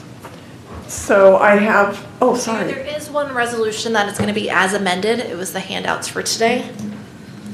And so do we have it on the, I do have it on the PowerPoint, Andrea. So it is a resolution approving the vesting tentative subdivision map of Tivoli Parisian as amended. So is that an additional? That's the fourth. Okay. All right, so where is that one? Vesting tentative subdivision. Right, that's this one, correct? So as amended. And hopefully by next meeting, I will have great vision. This has been a challenge. All right, first, a resolution approving specific plan amendment number 7 to the Tivoli specific plan to amend the land use diagram of 6 acres from medium high density residential to low density resolution. Do I have a motion? So moved. Second. Motion by Councilmember Wright, second by Vice Mayor Williams. Will the clerk please call the roll for this item? Councilmember Alvarez. Aye. Councilmember Ricky. Aye. Councilmember Bavaro. Aye. Vice Mayor Williams. Aye. Councilmember Wright. Aye. Councilmember Scutia Brayton. Aye. And Mayor Zwallen. Aye. A resolution, that's unanimous. A resolution approving area plan number 1 in the Tivoli specific plan, property located between Mabel Avenue and future Claritina Avenue, east of Oakdale Road. Do I have a motion? So moved. Motion by Councilmember Second. Wright, second by Vice Mayor Williams. Will the clerk please call the roll? Councilmember Alvarez. Aye. Councilmember Ricky. Aye. Councilmember Bavaro. Aye. Vice Mayor Williams. Aye. Councilmember Wright. Aye. Councilmember Scutia Brayton. Aye. And Mayor Zwallen. Aye, carries unanimously. A resolution approving the vesting tentative subdivision map of Tivoli Alves. Do I have a motion? So Motion. moved. Second. Motion by Councilmember Bavaro, second by Councilmember Scutia Brayton. Will the clerk please call the roll? Councilmember Alvarez. Aye. Councilmember Ricky. Aye. Councilmember Bavaro. Aye. Vice Mayor Williams. Aye. Councilmember Wright. Aye. Councilmember Scutia-Brayton. Aye. And Mayor Swellen. Aye, carries unanimously. A resolution approving the vesting tentative subdivision map of Tivoli Parisian as amended. So move. Motion by Councilmember Wright, Second. second by Vice Mayor Williams. Will the clerk please call the roll? Councilmember Alvarez. Aye. Councilmember Ricky. Aye. Councilmember Bavaro. Aye. Vice Mayor Williams. Aye. Councilmember Wright. Aye. Councilmember Scutia-Brayton. Aye. And Mayor Swellen. Aye, carries unanimously. A resolution approving the final development plan for Tivoli Alves. Motion to approve. Motion by Councilmember Scutia-Brayton, second by Councilmember Ricky. Will the clerk please call the roll? Councilmember Alvarez. Aye. Councilmember Ricky. Aye. Councilmember Bavaro. Aye. Vice Mayor Williams. Aye. Councilmember Wright. Aye. Councilmember Scutia-Brayton. Aye. And Mayor Swellen. Aye, carries unanimously. Resolution approving the final development plan for Tivoli Parisian. So moved. Second. Motion by Councilmember Ricky, second by Councilmember Alvarez. Will the clerk please call the roll? Councilmember Alvarez. Aye. Councilmember Ricky. Aye. Councilmember Bavaro. Aye. Vice Mayor Williams. Aye. Councilmember Wright. Aye. Councilmember Scutia-Brayton. Aye. And Mayor Swellen. Aye, carries unanimously. Resolution adopting an amendment to the general plan to restore the designation of 8 acres to regional commercial from residential to reconcile inconsistency between the general plan and the land use diagram of the Tivoli specific plan. Do I have a motion?